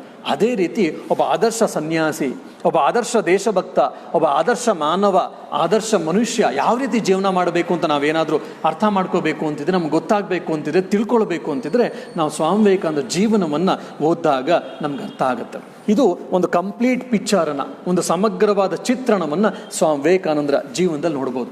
ಬಾಲ್ಯ ಜೀವನವನ್ನು ಬಿಟ್ಟರೆ ಸಾಧಕ ವಿವೇಕಾನಂದ, ಸತ್ಯ ದರ್ಶನವನ್ನು ಅನುಭವಿಸಿದಂಥ ವಿವೇಕಾನಂದ, ಆಮೇಲೆ ದೇಶಕ್ಕೆ ಅವನನ್ನೇ ಅವನು ಸಮರ್ಪಿಸ್ಕೊಂಡಂಥ ಒಬ್ಬ ದೇಶಭಕ್ತ Vivekananda. Cyclonic monk of India ಅಂತೆಲ್ಲ ನಾವು ಹೇಳೋದನ್ನೆಲ್ಲ ಕೇಳ್ತೀವಿ. Hindu monk of India, cyclonic monk of India, ವೇದಾಂತದ ಲಯನ್ ಅಂತೆಲ್ಲ ಹೇಳೋದನ್ನೆಲ್ಲ ಕೇಳ್ತೀವಿ. ಇದು ಮೂರನೇದಾದ್ಮೇಲೆ ನಾಲ್ಕನೇದು ಅವರ ಆಧ್ಯಾತ್ಮಿಕ ಶರಣಾಗತಿ, ತ್ಯಾಗ, ವಿವೇಕ, ವೈರಾಗ್ಯ, ಶ್ರದ್ಧೆ, ತಪಸ್ಸು, ಆತ್ಮವಿಶ್ವಾಸ, ತನ್ನಲ್ಲಿ ತನಗೆ ನಂಬಿಕೆ, ಪರರಲ್ಲಿ ತನಗೆ ತಾನು ನಂಬಿಕೆ, ಒಬ್ಬ ನಿಷ್ಕಾಮ ಯೋಗಿ ಇಲ್ಲ ನಿಷ್ಕಾಮ ಯೋಗಿ ಏನು ಅಂತ ನಾವೆಲ್ಲ ಇದೆಲ್ಲ ಅರ್ಥ ಮಾಡ್ಕೊಂಡು ಸ್ವಾಮಿ ವಿವೇಕಾನಂದರ ಈ ವಿವಿಧ ಆಯಾಮಗಳನ್ನು ನಾವು ತಿಳ್ಕೊಳ್ಳಿಕ್ಕೆ ಪ್ರಯತ್ನ ಮಾಡಿದಾಗ ನಮ್ಮ ಜೀವನ ಬದಲಾಗತ್ತೆ. ಯಾಕಂದ್ರೆ ಇಷ್ಟೆಲ್ಲ ಹೇಳಿದಾಗ ನಿಮ್ಗೊಂದು ಪ್ರಶ್ನೆ ಬರ್ಬೋದು, ಸ್ವಾಮಿಗಳೇ ನೀವು ಸ್ವಾಮಿಗಳು, ನೀವು ಸ್ವಾಮಿ ವಿವೇಕಾನಂದ ಅನುಯಾಯಿಗಳು, ನಿಮ್ಗೆ ಇದ್ಬಿಟ್ರೆ ಬೇರೆ ಕೆಲಸ ಇಲ್ಲ ಅನ್ಸುತ್ತೆ, ನೀವೆಲ್ಲ ಇದನ್ನು ಆಮೂಲಾಗ್ರವಾಗಿ ಆಳವಾಗಿ ಅಧ್ಯಯನ ಮಾಡ್ತಾ ಇರ್ತೀರಾ, ಸರಿ ನಾವು ಬೇರೆ ಏನೋ ಆಗಬೇಕು ಅಂತಿದ್ದೀವಿ, ಇದು ನಮ್ಮ ಸಿಲೆಬಸ್ಸಲ್ಲಿ ಏನು ಬರೋದಿಲ್ಲ, ಇಷ್ಟೊಂದು ಯಾಕೆ ಓದಬೇಕು? ಸ್ವಾಮಿ ವಿವೇಕಾನಂದ ಒಂದೆರಡು ಜೀವನ ಓದೋಣ, ಇಲ್ಲ ಒಂದು ಸಣ್ಣ ಬುಕ್ ಓದೋಣ, ಅಣ್ಣಾ ಹಜಾರೆ ಓದೋ ಹಾಗೆ, ಇಲ್ಲ ಒಂದೆರಡು ಘಟನೆಗಳನ್ನು ಕೇಳೋಣ, ಅವರು ಒಂದೆರಡು ಉಪದೇಶಗಳನ್ನು ಜೀವನದಲ್ಲಿ ಯಥಾಶಕ್ತಿ ಯಥಾಮತಿ ಅಳವಡಿಸ್ಕೊಳ್ಳುವಂಥ ಪ್ರಯತ್ನವನ್ನು ಮಾಡೋಣ. ಆಮೂಲಾಗ್ರವಾಗಿ ಯಾಕೆ ಓದಬೇಕು ಅನ್ನುವಂಥ ಪ್ರಶ್ನೆ ಬರೋದ್ರಲ್ಲಿ ಏನು ನಿಮ್ಗೆ ಸಂಶಯ ಇಲ್ಲ. ನಾನು ಆಗಲೇ ಹೇಳ್ದಂಗೆ ಯೋ ಯಚ್ರದ್ದಸ್ಸ ಏವಸ ಅನ್ನೋ ಹಾಗೆ ಈ ಸ್ವಾಮಿ ವಿವೇಕಾನಂದ ಜೀವನನ ಓದಿ ಒಂದೊಂದು ಘಟನೆಯನ್ನು ನಾವು ಅವಲೋಕಿಸಿದಾಗ ಅದು ನಮ್ಮ ಮನಸ್ಸಿನ ಮೇಲೆ ನಮಗೆ ಗೊತ್ತಿಲ್ಲದೆ ಪರಿಣಾಮ ಬೀಳ್ತಾ ಇರುತ್ತೆ, ನಮ್ಮ ಚಾರಿತ್ರದ ನಿರ್ಮಾಣ ಆಗ್ತಾ ಇರುತ್ತೆ. ಯಾಕೆ? ನಮ್ಮ ಆಲೋಚನೆಗಳು ಮೊಟ್ಟ ಮೊದಲು watch A thought because it becomes A word, watch a word because it becomes your impressions, watch an impression because it becomes your action, watch an action because it becomes your character, watch a character it becomes your personality, watch a personality because it becomes your success ಅಂತ ಹೇಳಿ ಇಂಗ್ಲೀಷ್ನಲ್ಲಿ ಗಾದೆ ಇದೆ. ನಮ್ಮ ಆಲೋಚನೆಗಳು ಪ್ರಾಯಶಃ ಪ್ರಪ್ರಥಮ ನಾವು ಎದ್ದಾಗಿಂದ ಮಲಗುವವರೆಗೂ ನಾವು ನೋಡಿದಾಗೆಲ್ಲವೂ ಕೂಡ ಜಗತ್ತಿನಲ್ಲಿ ತುಂಬ ಭೌತಿಕ ಮಟ್ಟದಲ್ಲೇ ನಮ್ಮ ಆಲೋಚನೆಗಳಿರೋದ್ರಿಂದ ನಾವು ಉನ್ನತವಾದ ಆಲೋಚನೆಗಳನ್ನು ನಾವು ಮಾಡ್ಲಿಕ್ಕೆ ಆಗ್ತಾ ಇರಲ್ಲ. ಯಾವಾಗ ಉನ್ನತವಾದ ಆಲೋಚನೆಗಳನ್ನು ನಾವು ಮಾಡ್ಲಿಕ್ಕೆ ಸಾಧ್ಯ ಆಗುತ್ತೋ ಆವಾಗ ನಮ್ಮ ವ್ಯಕ್ತಿತ್ವವೇ ಬದಲಾಗ್ತಾ ಇರುತ್ತೆ. ಉದಾಹರಣೆಗೆ ನಮ್ಗೆ ಬೇಜಾರಾಗ್ತಾ ಇದೆ, how to spend time, how to kill the time ಅಂತ ನಾವು ಆಲೋಚನೆ ಮಾಡ್ತಾ ಇರ್ತೀವಿ ರಜಾ ದಿವಸಗಳಲ್ಲಿ. ಅದೇ ನೀವು ಒಂದು ಗುರಿಯನ್ನು ಇಟ್ಕೊಂಡು UPSC ಎಕ್ಸಾಮ್ ತೆಗೆದುಕೊಂಡು ಸೀರಿಯಸ್ ಆಗಿ ನಾನು UPSC ಎಕ್ಸಾಮ್ ಈ ವರ್ಷನ ಕ್ಲಿಯರ್ ಮಾಡಬೇಕು ಅಂತ ಆಲೋಚನೆಯನ್ನು ಮಾಡಿ ನೀವು ಪ್ರಯತ್ನವನ್ನು ಮಾಡ್ತಾ ಇದ್ದರೆ ಆ ಪ್ರಯತ್ನದಲ್ಲಿ ಒಂದಷ್ಟು ಸಫಲತೆ ನಿಮ್ಗೆ ಆಗಿದ್ದಾಗ ಫ್ರೀ ಟೈಮನ್ನು ಹೆಂಗೆ ಕಿಲ್ ಮಾಡಬೇಕು, ಇಂಟರ್ನೆಟ್ಟಿಂದ ಹೆಂಗೆ ದೂರ ಇರಬೇಕು, ಫೇಸ್ಬುಕ್ಕಿಂದ ಹೆಂಗೆ ದೂರ ಇರಬೇಕು, ಇಂಟರ್ನೆಟ್ ಬ್ರೌಸಿಂಗಿಂದ ಹೆಂಗೆ ದೂರ ಇರಬೇಕು, ಫ್ರೆಂಡ್ ಸರ್ಕಲಿಂದ ಹೆಂಗೆ ದೂರ ಇರಬೇಕು ಅಂತೇಳಿ ನಿಮಗೆ ಪ್ರಶ್ನೆಗಳೇ ಬರೋದಿಲ್ಲ. ಯಾಕಂದರೆ ಪ್ರತಿಯೊಂದು ಕ್ಷಣವೂ ಪ್ರತಿಯೊಂದು ಗಂಟೆಯೂ ಕೂಡ UPSC ಎಕ್ಸಾಮ್ಗೆ ತಯಾರಿ ಮಾಡ್ಕೊಳ್ಬೇಕು ಅಂತ ನಿಮ್ಮ ಮನಸ್ಸನ್ನು, ನಿಮ್ಮ ಆಲೋಚನೆಗಳನ್ನು, ನಿಮ್ಮ ಜೀವನವನ್ನು ಅದಕ್ಕೆ ಮುಡುಪಾಗಿಟ್ಟಿರ್ತೀರ. Because you have decide that I have to clear the UPSC exam in this very year ಅಂತ. ಆ ಒಂದೇ ಒಂದು ಆಲೋಚನೆ, ಆ ಒಂದು ಗುರಿಯನ್ನು ಸೇರಬೇಕು ಅಂತ ಒಂದು ದೃಢ ಸಂಕಲ್ಪ ನಿಮ್ಮ ಇಡೀ ಜೀವನವನ್ನು, ನಿಮ್ಮ ಸಮಯದ ಉಪಯೋಗವನ್ನು ನಿಮಗೆ ಗೊತ್ತಿಲ್ಲದೆ ಹಾಗೆ ನಿಮ್ಮನ್ನು ರೂಪಿಸ್ಕೊಳ್ಬಿಡ್ತು. That is the power of thought ಅಂತ. ಸೊ ಹಾಗಾಗಿ ಒಳ್ಳೊಳ್ಳೆ ಆಲೋಚನೆಗಳು ನಿಮಗೆ ಸ್ಪಷ್ಟ ಆಯಿತು, ನಿಮಗೆ ಹೆಚ್ಚೆಚ್ಚಾಗಿ ನೀವು ಆಲೋಚನಾ ಮಟ್ಟದಲ್ಲಿ ನೀವು ಉಳಿದಾಗ ಏನಾಗುತ್ತಪ್ಪ ಅಂತಂದರೆ ನಿಮ್ಮ ಜೀವನವೇ ಬದಲಾಗುತ್ತೆ. ಏನಿವತ್ತು ಯುವಕ ಯುವತಿಯರು ತಾರುಣ್ಯದ ಸಮಯದಲ್ಲಿ, ಯೌವನದ ಸಮಯದಲ್ಲಿ ನೀವೇನು ಕಷ್ಟಗಳನ್ನು ಅನುಭವಿಸ್ತಾ ಇದ್ದೀರೋ, ಸಾಕಷ್ಟು ಸಮಸ್ಯೆಗಳು ಅಂತ ನೀವೇನು ಅನ್ಕೊಳ್ತಾ ಇದ್ದೀರೋ, ಆ ಎಲ್ಲ ಸಮಸ್ಯೆಗಳು ನಿಮ್ಗೆ ಗೊತ್ತಿಲ್ಲದೆ ತೀರ್ ಹೋಗುತ್ತೆ. ಯಾವಾಗ ಅಂದರೆ ಸ್ವಾಮಿ ವಿವೇಕಾನಂದರ ಜೀವನ ಅಮೂಲಾಗ್ರವಾಗಿ ಅಧ್ಯಯನ ಮಾಡ್ತಾ ಅವರು ಹೇಳಿರುವಂಥ ಮಾತುಗಳನ್ನು ಭಾವನೆಗಳ ಮಟ್ಟದಲ್ಲಿ ನಾವು ತಿಳ್ಕೊಂಡಾಗ ನಿಮ್ಗದಕ್ಕೆ ಒಂದು ಉತ್ತಮ ನಿದರ್ಶನ ಅಂದರೆ ಆಲ್ಬರ್ಟ್ ಐನ್ಸ್ಟೀನ್ ಜೀವನವನ್ನೇ ಹೇಳ್ಬೋದು. ಆಲ್ಬರ್ಟ್ ಐನ್ಸ್ಟೀನ್ ಪ್ರಾಯಶಃ ನಮ್ಮ ಯೋಗ ಸಂಘದವ್ರಿಗೆ ಇದನ್ನು ಹಲವಾರು ಬಾರಿ ಕೂಡ ಹೇಳಿದ್ದೆ. ಆಲ್ಬರ್ಟ್ ಐನ್ಸ್ಟೀನು ಯಾವುದೋ ಒಂದು ಕಾರ್ಯಕ್ರಮಕ್ಕೆ ಹೋಗ್ತಾ ಇದ್ದ. ಆ ಕಾರ್ಯಕ್ರಮದಲ್ಲಿ ಅವ್ರದ್ದು ದಿಕ್ಸೂಚಿ ಭಾಷಣ ಇತ್ತು. ಅದೊಂದು ದೊಡ್ಡ ಕಾರ್ಯಕ್ರಮ. ಆ ದೇಶದ ಪ್ರಧಾನಮಂತ್ರಿ, ಆ ದೇಶದ ಅಧ್ಯಕ್ಷರು ಮತ್ತು ಹಲವಾರು ವಿಶ್ವವಿದ್ಯಾನಿಲಯಗಳ ರಿಜಿಸ್ಟ್ರಾರ್ಗಳು, ಚಾನ್ಸಲರು, ವೈಸ್ ಚಾನ್ಸಲರು, ಇನ್ನು ತುಂಬ ಜನ ಬರ್ತಾ ಇದ್ರು. ಆ ದೇಶದ ತುಂಬ ಅತ್ಯಂತ ಪ್ರತಿಭಾವಂತ ವ್ಯಕ್ತಿಗಳು, ಅತ್ಯಂತ ಮಹಾಮಹಿಮರು, ಮೇಧಾವಿಗಳೆಲ್ಲ ಬರ್ತಾ ಇದ್ರು. ಅಂತಹ ಒಂದು ಭಾಷಣಕ್ಕೆ ದಿಕ್ಸೂಚಿ ಭಾಷಣ ಕೊಡಲಿಕ್ಕೆ ಅಂತೇಳಿ ಈ ಆಲ್ಬರ್ಟ್ ಐನ್ಸ್ಟೀನ್ ಕರೆದಿದ್ದಾರೆ.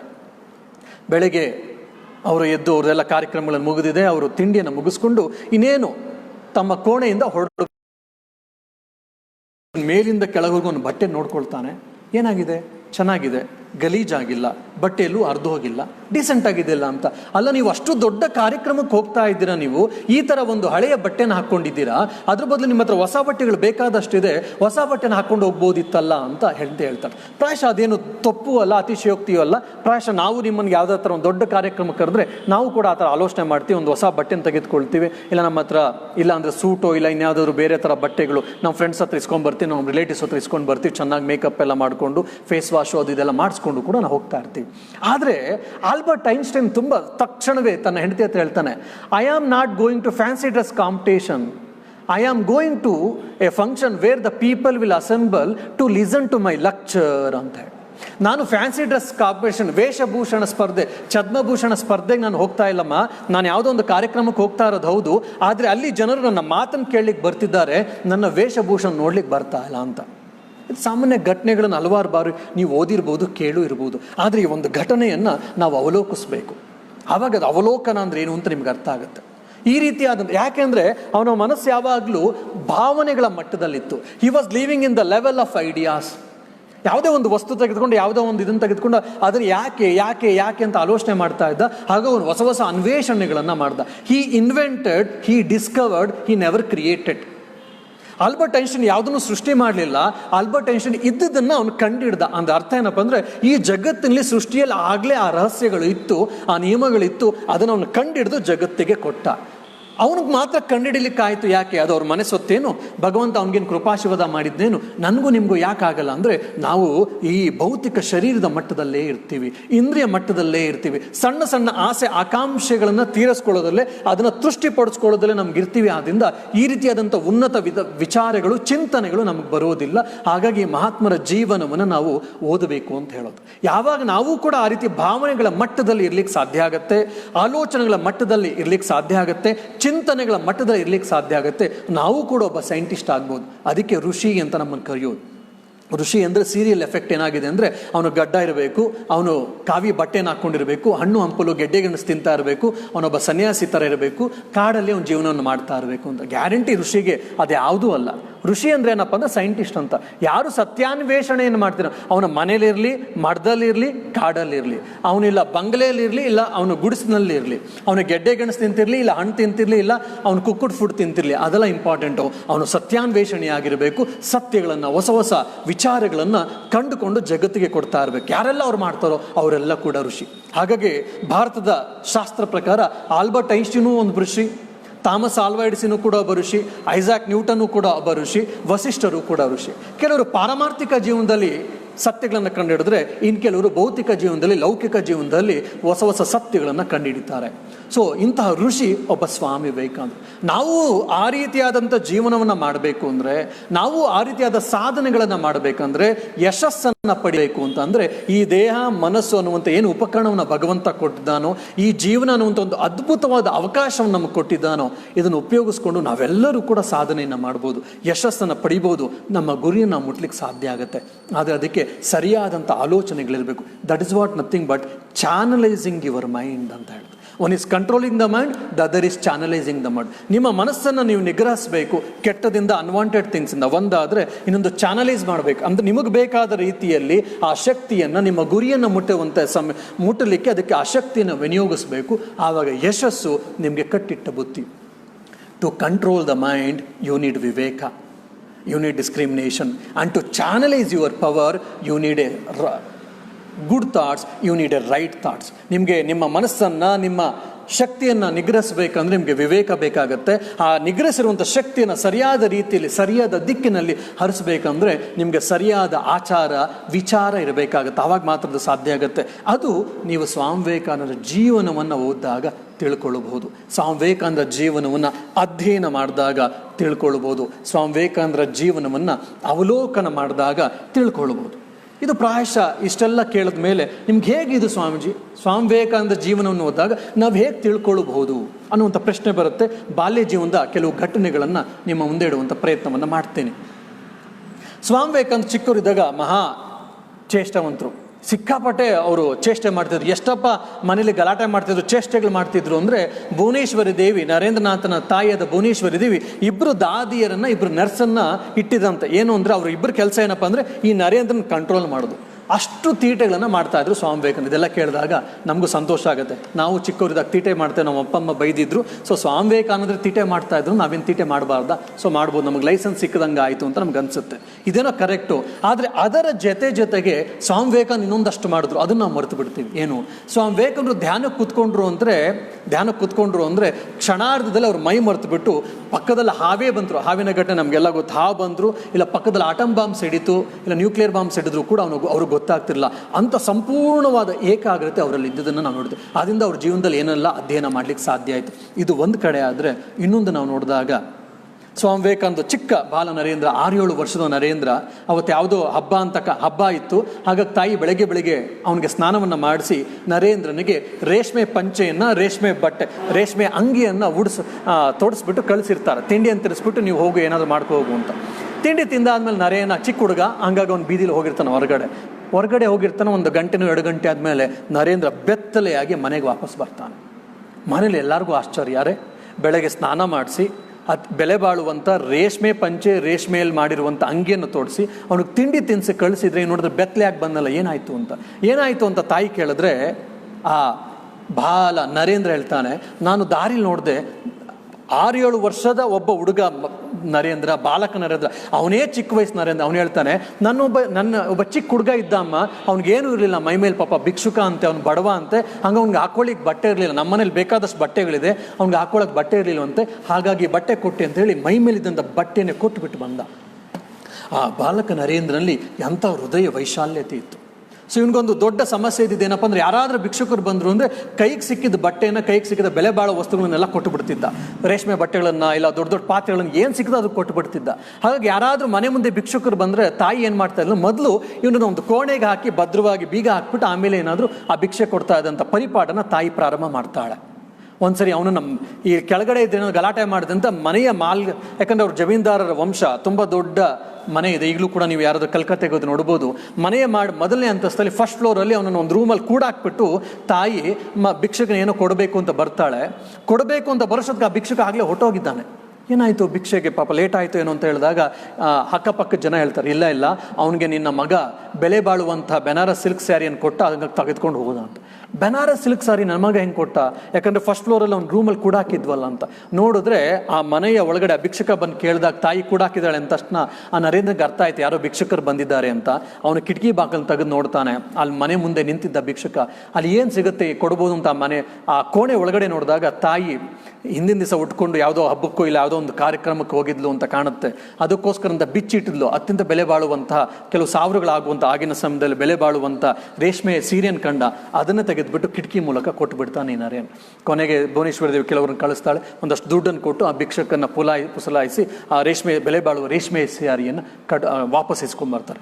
ಅಂತಹ ಒಂದು ಹೃದಯ ವೈಶಾಲ್ಯತೆಯನ್ನು ಸ್ವಾಮಿ ವಿವೇಕಾನಂದ ಜೀವನದಲ್ಲಿ ನೋಡ್ಬೋದು. ಇದು ಒಂದು ಕಡೆ ಆದರೆ ಇನ್ನೊಂದು ಸತ್ಯ ದರ್ಶನ. ಒಮ್ಮೆ ಯಾವುದೋ ಒಂದು ಜಿಯಾಗ್ರಫಿಗೆ ಸಂಬಂಧಪಟ್ಟಂತೆ ಒಂದು ಪ್ರಶ್ನೆಯನ್ನು ಸ್ವಾಮಿ ವಿವೇಕಾನಂದ ನರೇಂದ್ರನ ಹತ್ರ ಕೇಳ್ತಾರೆ. ಅದಕ್ಕೆ ಉತ್ತರವನ್ನು ಕೊಡ್ತಾನೆ. ಉತ್ತರವನ್ನು ಕೊಟ್ಟಂಥ ಸಮಯದಲ್ಲಿ ಶಿಕ್ಷಕರು ಹೇಳ್ತಾರೆ ನಿನ್ನ ಉತ್ತರ ಇಲ್ಲ. ಪಾಠ ಮಾಡ್ತಾ ಇದ್ದಂಥ ಸಮಯದಲ್ಲಿ ಅವ್ರು ಏನು ಹೇಳ್ತಾರೆ, ನರೇಂದ್ರ ಹೇಳ್ತಾನೆ, ಸರ್ ನೀವು ತಪ್ಪು ಹೇಳ್ತಾ ಇದ್ರಿ, ಇದಲ್ಲ, ಇದು ಸರಿಯಾದ ಉತ್ತರ ಅಂತ ಹೇಳಿ ಎಲ್ಲ ವಿದ್ಯಾರ್ಥಿನಿಯರ ಮುಂದೆ ಈ ಹುಡುಗ ಎದ್ದು ಬಾಲಕ ನರೇಂದ್ರ ಹೇಳ್ತಾನೆ, ಸರ್ ನೀವು ಹೇಳಿದ ತಪ್ಪು ಅಂತ. ಪ್ರಾಯಶಃ ಪ್ರತಿಯೊಬ್ಬ ಶಿಕ್ಷಕನಿಗೂ ಬರಬಾರ್ದು, ಆದರೆ ಅವ್ರಿಗೂ ಕೂಡ ಬರುತ್ತೆ, ಏನಪ್ಪ ಅಂದ್ರೆ ಸಿಟ್ಟು ಬರುತ್ತೆ. ಇಲ್ಲ ನೀನು ಹೇಳ್ತಿರೋ ತಪ್ಪು ಅಂತ ಹೇಳ್ತಾರೆ. ನರೇನ ಅತ್ಯಂತ ಭಕ್ತಿ ಶ್ರದ್ಧೆಯಿಂದ ಗೌರವಿತವಾಗಿ, ಇಲ್ಲ ಸರ್ ದಯವಿಟ್ಟು ಶ್ರಮಿಸಿ, ನೀವು ಹೇಳ್ತಿರುವಂಥ ಉತ್ತರ ತಪ್ಪಿದೆ ಅಂತ. ಅವ್ರಿಗಿನ್ನೂ ಸಿಟ್ಟು ಬರುತ್ತೆ. ಕೈ ಚಾಚು ಅಂತ ಹೇಳಿ ಕೈಯೆಲ್ಲ ಕೆಂಪಾಗೆ ಬಾಸುಂಡೆ ಬರುವ ಹಾಗೆ ನರೇಂದ್ರಂಗೆ ಹೊಡಿತಾರೆ. ನರೇಂದ್ರಂಗೆ ಹೊಡಿತಾ ಸಮಯದಲ್ಲಿ ಕೇಳ್ತಾರೆ, ಈಗಾದರೂ ಒಪ್ಕೊಳ್ತೀಯ ನಿನ್ನ ತಪ್ಪು ಅಂತ ಹೇಳಿದಾಗ ನರೇಂದ್ರನ್ ತಾನು ಹೇಳ್ತಿರೋ ಸತ್ಯ ಅಂತ ಗೊತ್ತಿರುತ್ತೆ, ಸರಿ ಅಂತ ಗೊತ್ತಿರುತ್ತೆ. ಹಾಗಾಗಿ ಅವನು ಶಿಕ್ಷೆಗೋಸ್ಕರ ಸುಳ್ಳನ್ನು ಹೇಳೋಲ್ಲ, ಇಲ್ಲ ಸತ್ಯವನ್ನು ಮರೆಮಾಚಲ್ಲ, ಇಲ್ಲ ನಾನು ಹೇಳ್ತಿರೋ ಸರಿ ಇದೆ ಅಂತೇಳಿ ಕೊನೆಗೆ ವಾಪಸ್ ಬರ್ತಾನೆ ಮನೆಗೆ. ತಾಯಿ ಹತ್ರ ಅಳ್ತಾ ಬಂದಾಗ ತಾಯಿ ಕೇಳ್ತಾಳೆ, ಯಾಕೆ ಮಗು ಅಳ್ತಾ ಇದೆಯಾ ಅಂತ ಕೇಳಿದಾಗ ಈ ಥರ ನಡೆದಿದ್ದ ಘಟನೆಯನ್ನು ಹೇಳ್ತಾರೆ. ಪ್ರತಿಯೊಬ್ಬರು ಪ್ರಾಯಶಃ ಈಗಿನ ಪೋಷಕರಾದರೆ ಹಂಗಾರೆ ನಡಿ ನಾನು ಬರ್ತೀನಿ ಸ್ಕೂಲ್ಗೆ ವಿಚಾರಿಸ್ತೀನಿ, ನಿಮ್ಮ ಟೀಚರ್ಗೆ ಸ್ವಲ್ಪ ಮಂಗಳಾರತಿ ಮಾಡ್ತೀನಿ, ಇಲ್ಲ ಹೊಡಿತೀನಿ, ಯಾಕೆ ನನ್ನ ಮಗನಿಗೆ ಹೊಡೆದ್ರು ಅಂತೆಲ್ಲ ಈಗಿನ ಪೋಷಕರು ತುಂಬ ಜನ ಹೇಳ್ತಾರೆ. ಆದರೆ ಅವರು ಆ ಥರ ಹೇಳಿಲ್ಲ, ನೀನೇನು ತಪ್ಪು ಮಾಡಿರ್ಬೋದೇನೋ ಅಂತೇಳಿ ಪ್ರತಿಯೊಂದನ್ನು ತುಂಬ ಕೇಳ್ತಾರೆ. ತಾಯಿ ಭುವನೇಶ್ವರಿ ದೇವಿ ಎಲ್ಲ ಕೇಳಿ ಆದಮೇಲೆ ತನ್ನ ಮಗನ ತಪ್ಪು ಇಲ್ಲ ಅಂತ ಗೊತ್ತಾಗುತ್ತೆ. ಸರಿ ಬಿಡು, ಏನೋ ಗೊತ್ತಿಲ್ಲದೆ ನಿಮ್ಮ ಟೀಚರ್ ಹೊಡೆದಿದ್ದಾರೆ, ಬಿಟ್ಬಿಡು, ಎಷ್ಟೇ ಆಗಲಿ ಅವರು ನಿಮ್ಮ ಗುರುಗಳು, ಅವ್ರನ್ನ ಗೌರವಯುತವಾಗಿ ಕಾಣಬೇಕು ಅಂತ ತಾಯಿ ಬೋಧನೆಯನ್ನು ಕೊಡ್ತಾಳೆ. ಮನೆಯೇ ಮೊದಲ ಪಾಠಶಾಲೆ, ತಾಯಿಯೇ ಮೊದಲ ಗುರು ಅಂತ ನಾವೆಲ್ಲ ಕೇಳಿರ್ತೀವಲ್ಲ, ಈ ರೀತಿಯ ಗಡಿಯಲ್ಲಿ ಬೆಳೀತಾರೆ ಈ ಸ್ವಾಮಿ ವಿವೇಕಾನಂದ. ಆಮೇಲಿಂದ ಲೈಬ್ರರಿಗೆ ಬಂದಂಥ ಆ ಟೀಚರು ನರೇನ್ ಮತ್ತೆ ಹೇಳ್ತಿದ್ನಲ್ಲ, ಇಲ್ಲ ಸರಿ ಅಂತೇಳಿ ನೋಡೋಣ ಅಂತೇಳಿ ವಿಶ್ವಕೋಶವನ್ನು ತೆಗೆದು ನೋಡ್ತಾರೆ. ಆಶ್ಚರ್ಯ ಎಂಬಂತೆ ನರೇನ್ ಹೇಳಿದ ಮಾತು, ನರೇನ್ ಹೇಳಿದಂಥ ಸಂಗತಿ ಸತ್ಯ ಸಂಗತಿ ಆಗಿರೋ ಸರಿ ಇರುತ್ತೆ, ತಾನು ಹೇಳಿದ್ದು ತಪ್ಪಾಗಿರುತ್ತೆ. ಇಷ್ಟಕ್ಕೆಲ್ಲ ಗೊತ್ತಾದ್ಮೇಲೆ ನಾವು ಸುಮ್ಮನೆ ಆಗ್ಬಿಡ್ತೀವಿ ಕೆಲವು ಅಧ್ಯಾಪಕರು. ಆದರೆ ಉತ್ತಮ ಅಧ್ಯಾಪಕರು, ಉತ್ತಮ ವ್ಯಕ್ತಿ ಮಾತ್ರ ತನ್ನ ಆ ಅಧ್ಯಾಪಕ ನರೇನ್ ಅಂತ ಕೇಳ್ತಾರೆ, ನಿನ್ನೆ ನೀ ಹೇಳಿದ್ದು ಸರಿ, ನಾನು ಹೇಳಿದ ತಪ್ಪು, ಅನವಶ್ಯಕವಾಗಿ ದುರ್ದೈವ ನಾನು ನಿನಗೆ ಶಿಕ್ಷೆಯನ್ನು ಕೊಟ್ಟೆ, ನೀನೇನು ಬೇಕಾದ್ರೂ ನನಗೆ ಶಿಕ್ಷೆಯನ್ನು ಕೊಡು ಅಂತೇಳಿ ಎಲ್ಲರ ಸಮಕ್ಷಮದಲ್ಲೂ ಆ ಅಧ್ಯಾಪಕ ಕೇಳ್ತಾನೆ. ಪ್ರಾಯಶಃ ನಾನು ನೀವು ಇದ್ದಿದ್ರೆ ನಮ್ಮ ಬೆನ್ನು ನಾವೇ ತೊಟ್ಕೊಂಡಿರ್ತಿದ್ವಿ, ಈಗ ಗೊತ್ತಾಯಿತು ಟೀಚರ್ಗೆ ನಾನು ಯಾರು ಅಂತೆಲ್ಲ ಒಡೆಯಕ್ಕೆ ಹೋಗಿರ್ತಿದ್ವೋ ಏನೋ ಮಾಡಿರ್ತಿದ್ವಿ ಅಂತ ಅಂದ್ಕೊಳ್ಳಿ. ಆದರೆ ಸ್ವಾಮಿ ವಿವೇಕಾನಂದರು ಏನು ಮಾಡ್ತಾರಪ್ಪ ಅಂತಂದರೆ ಈ ಬಾಲಕ ನರೇಂದ್ರ, ಇಲ್ಲ ಸರ್ ನಿಮ್ಗೆ ಗೊತ್ತಿಲ್ಲದೆ ಏನೋ ಆಗಿದೆ, ಪರವಾಗಿಲ್ಲ,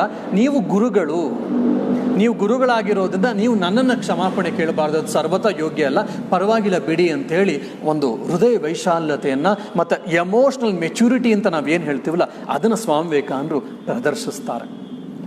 ಅದೇ ರೀತಿ ಒಂದ್ಸರಿ ಹುಡುಗನೆಲ್ಲ ಕರ್ಕೊಂಡು ಒಂದ್ಸರಿ ಇದಕ್ಕೆ ಹೋಗಿರ್ತಾರೆ, ಯಾವುದೋ ಒಂದು ಹೊರಗಡೆ ಪಿಕ್ನಿಕ್ ಅಂತ ಹೋಗಿರ್ತಾರೆ. ಪಿಕ್ನಿಕ್ ಹೋಗೋ ಸಮಯದಲ್ಲಿ ಒಬ್ಬ ಸ್ನೇಹಿತನಿಗೆ ವಾಂತಿಯಾಗುತ್ತೆ. ವಾಂತಿ ಆದಾಗ ನಾವಿಕರು ಹೇಳ್ತಾರೆ, ಸ್ವಲ್ಪ ದೂರದಲ್ಲಿ ಹೋಗಿದ್ದೀವಿ, ನಾವು ವಾಪಸ್ ಕರ್ಕೊಂಡು ಹೋಗ್ತೀವಿ, ನಿನ್ನೊಬ್ಬ ಸ್ನೇಹಿತನನ್ನು ಬಿಟ್ಟು ಬಿಡು, ಇಲ್ಲ ಅಂದ್ರೆ ನಾವು ಮುಂದೆ ಕರ್ಕೊಂಡು ಹೋಗಲ್ಲ ಅಂತ.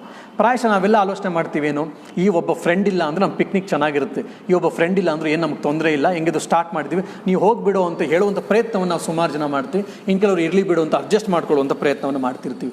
ಆದರೆ ಸ್ವಾಮಿ ವಿವೇಕಾನಂದರು ಈ ಬಾಲಕ ನರೇಂದ್ರ ಹೇಳ್ತಾರೆ ಅಂಬಿಗರ ಹತ್ರ, ನಿಮಗೆ ಬೇಕಾದ್ರೆ ಸ್ವಲ್ಪ ಎಕ್ಸ್ಟ್ರಾ ದುಡ್ಡು ಕೊಡ್ತೀವಿ ಅಂತ ಬೇರೆ ರೀತಿಯಾದ ಅಂಗಲಾಚೆ ಬೇಡ್ಕೊಳ್ತಾನೆ ಬಾಲಕ ನರೇಂದ್ರ. ಆದರೂ ಕೂಡ ನಾವಿಕರು ದಡದಿಂದ ಮುಂದಕ್ಕೆ ಹೋಗುವಂಥ ಪ್ರಯತ್ನವನ್ನು ಮಾಡೋಲ್ಲ, ವಾಪಸ್ ಬಂದು ದಡದ ಹತ್ರ ಠಿಕಾಣಿ ಬಿಡ್ತಾರೆ.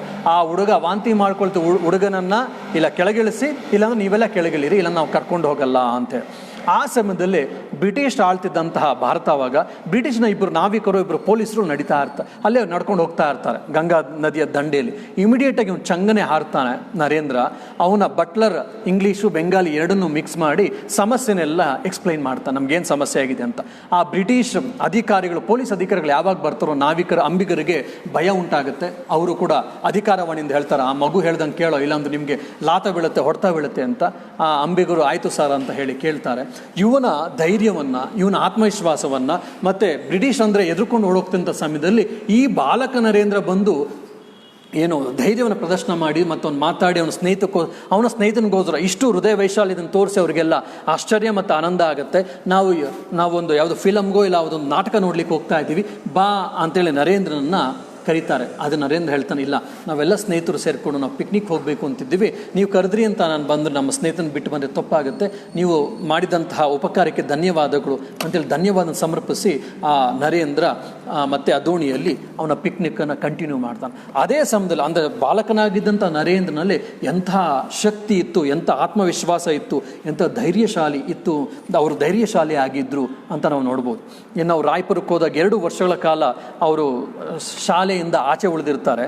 ಆಚೆ ಉಳಿದು ಕೊನೆಗೆ 8ನೇ ಕ್ಲಾಸಲ್ಲಿ ಓದ್ತಾ ಇದ್ದಾಗ ರಾಯ್ಪುರಕ್ಕೆ ಹೋಗ್ತಾರೆ. 10ನೇ ಕ್ಲಾಸಿಗೆ ವಾಪಸ್ ಬಂದ ಮೇಲೆ 10ನೇ ಕ್ಲಾಸಿಗೆ ನೇರವಾಗಿ ಸೇರಿಕೊಳ್ಬೇಕು ಅಂತ ವಿವೇಕಾನಂದರು ನರೇಂದ್ರ ಇಚ್ಛೆ ಪಡ್ತಾರೆ.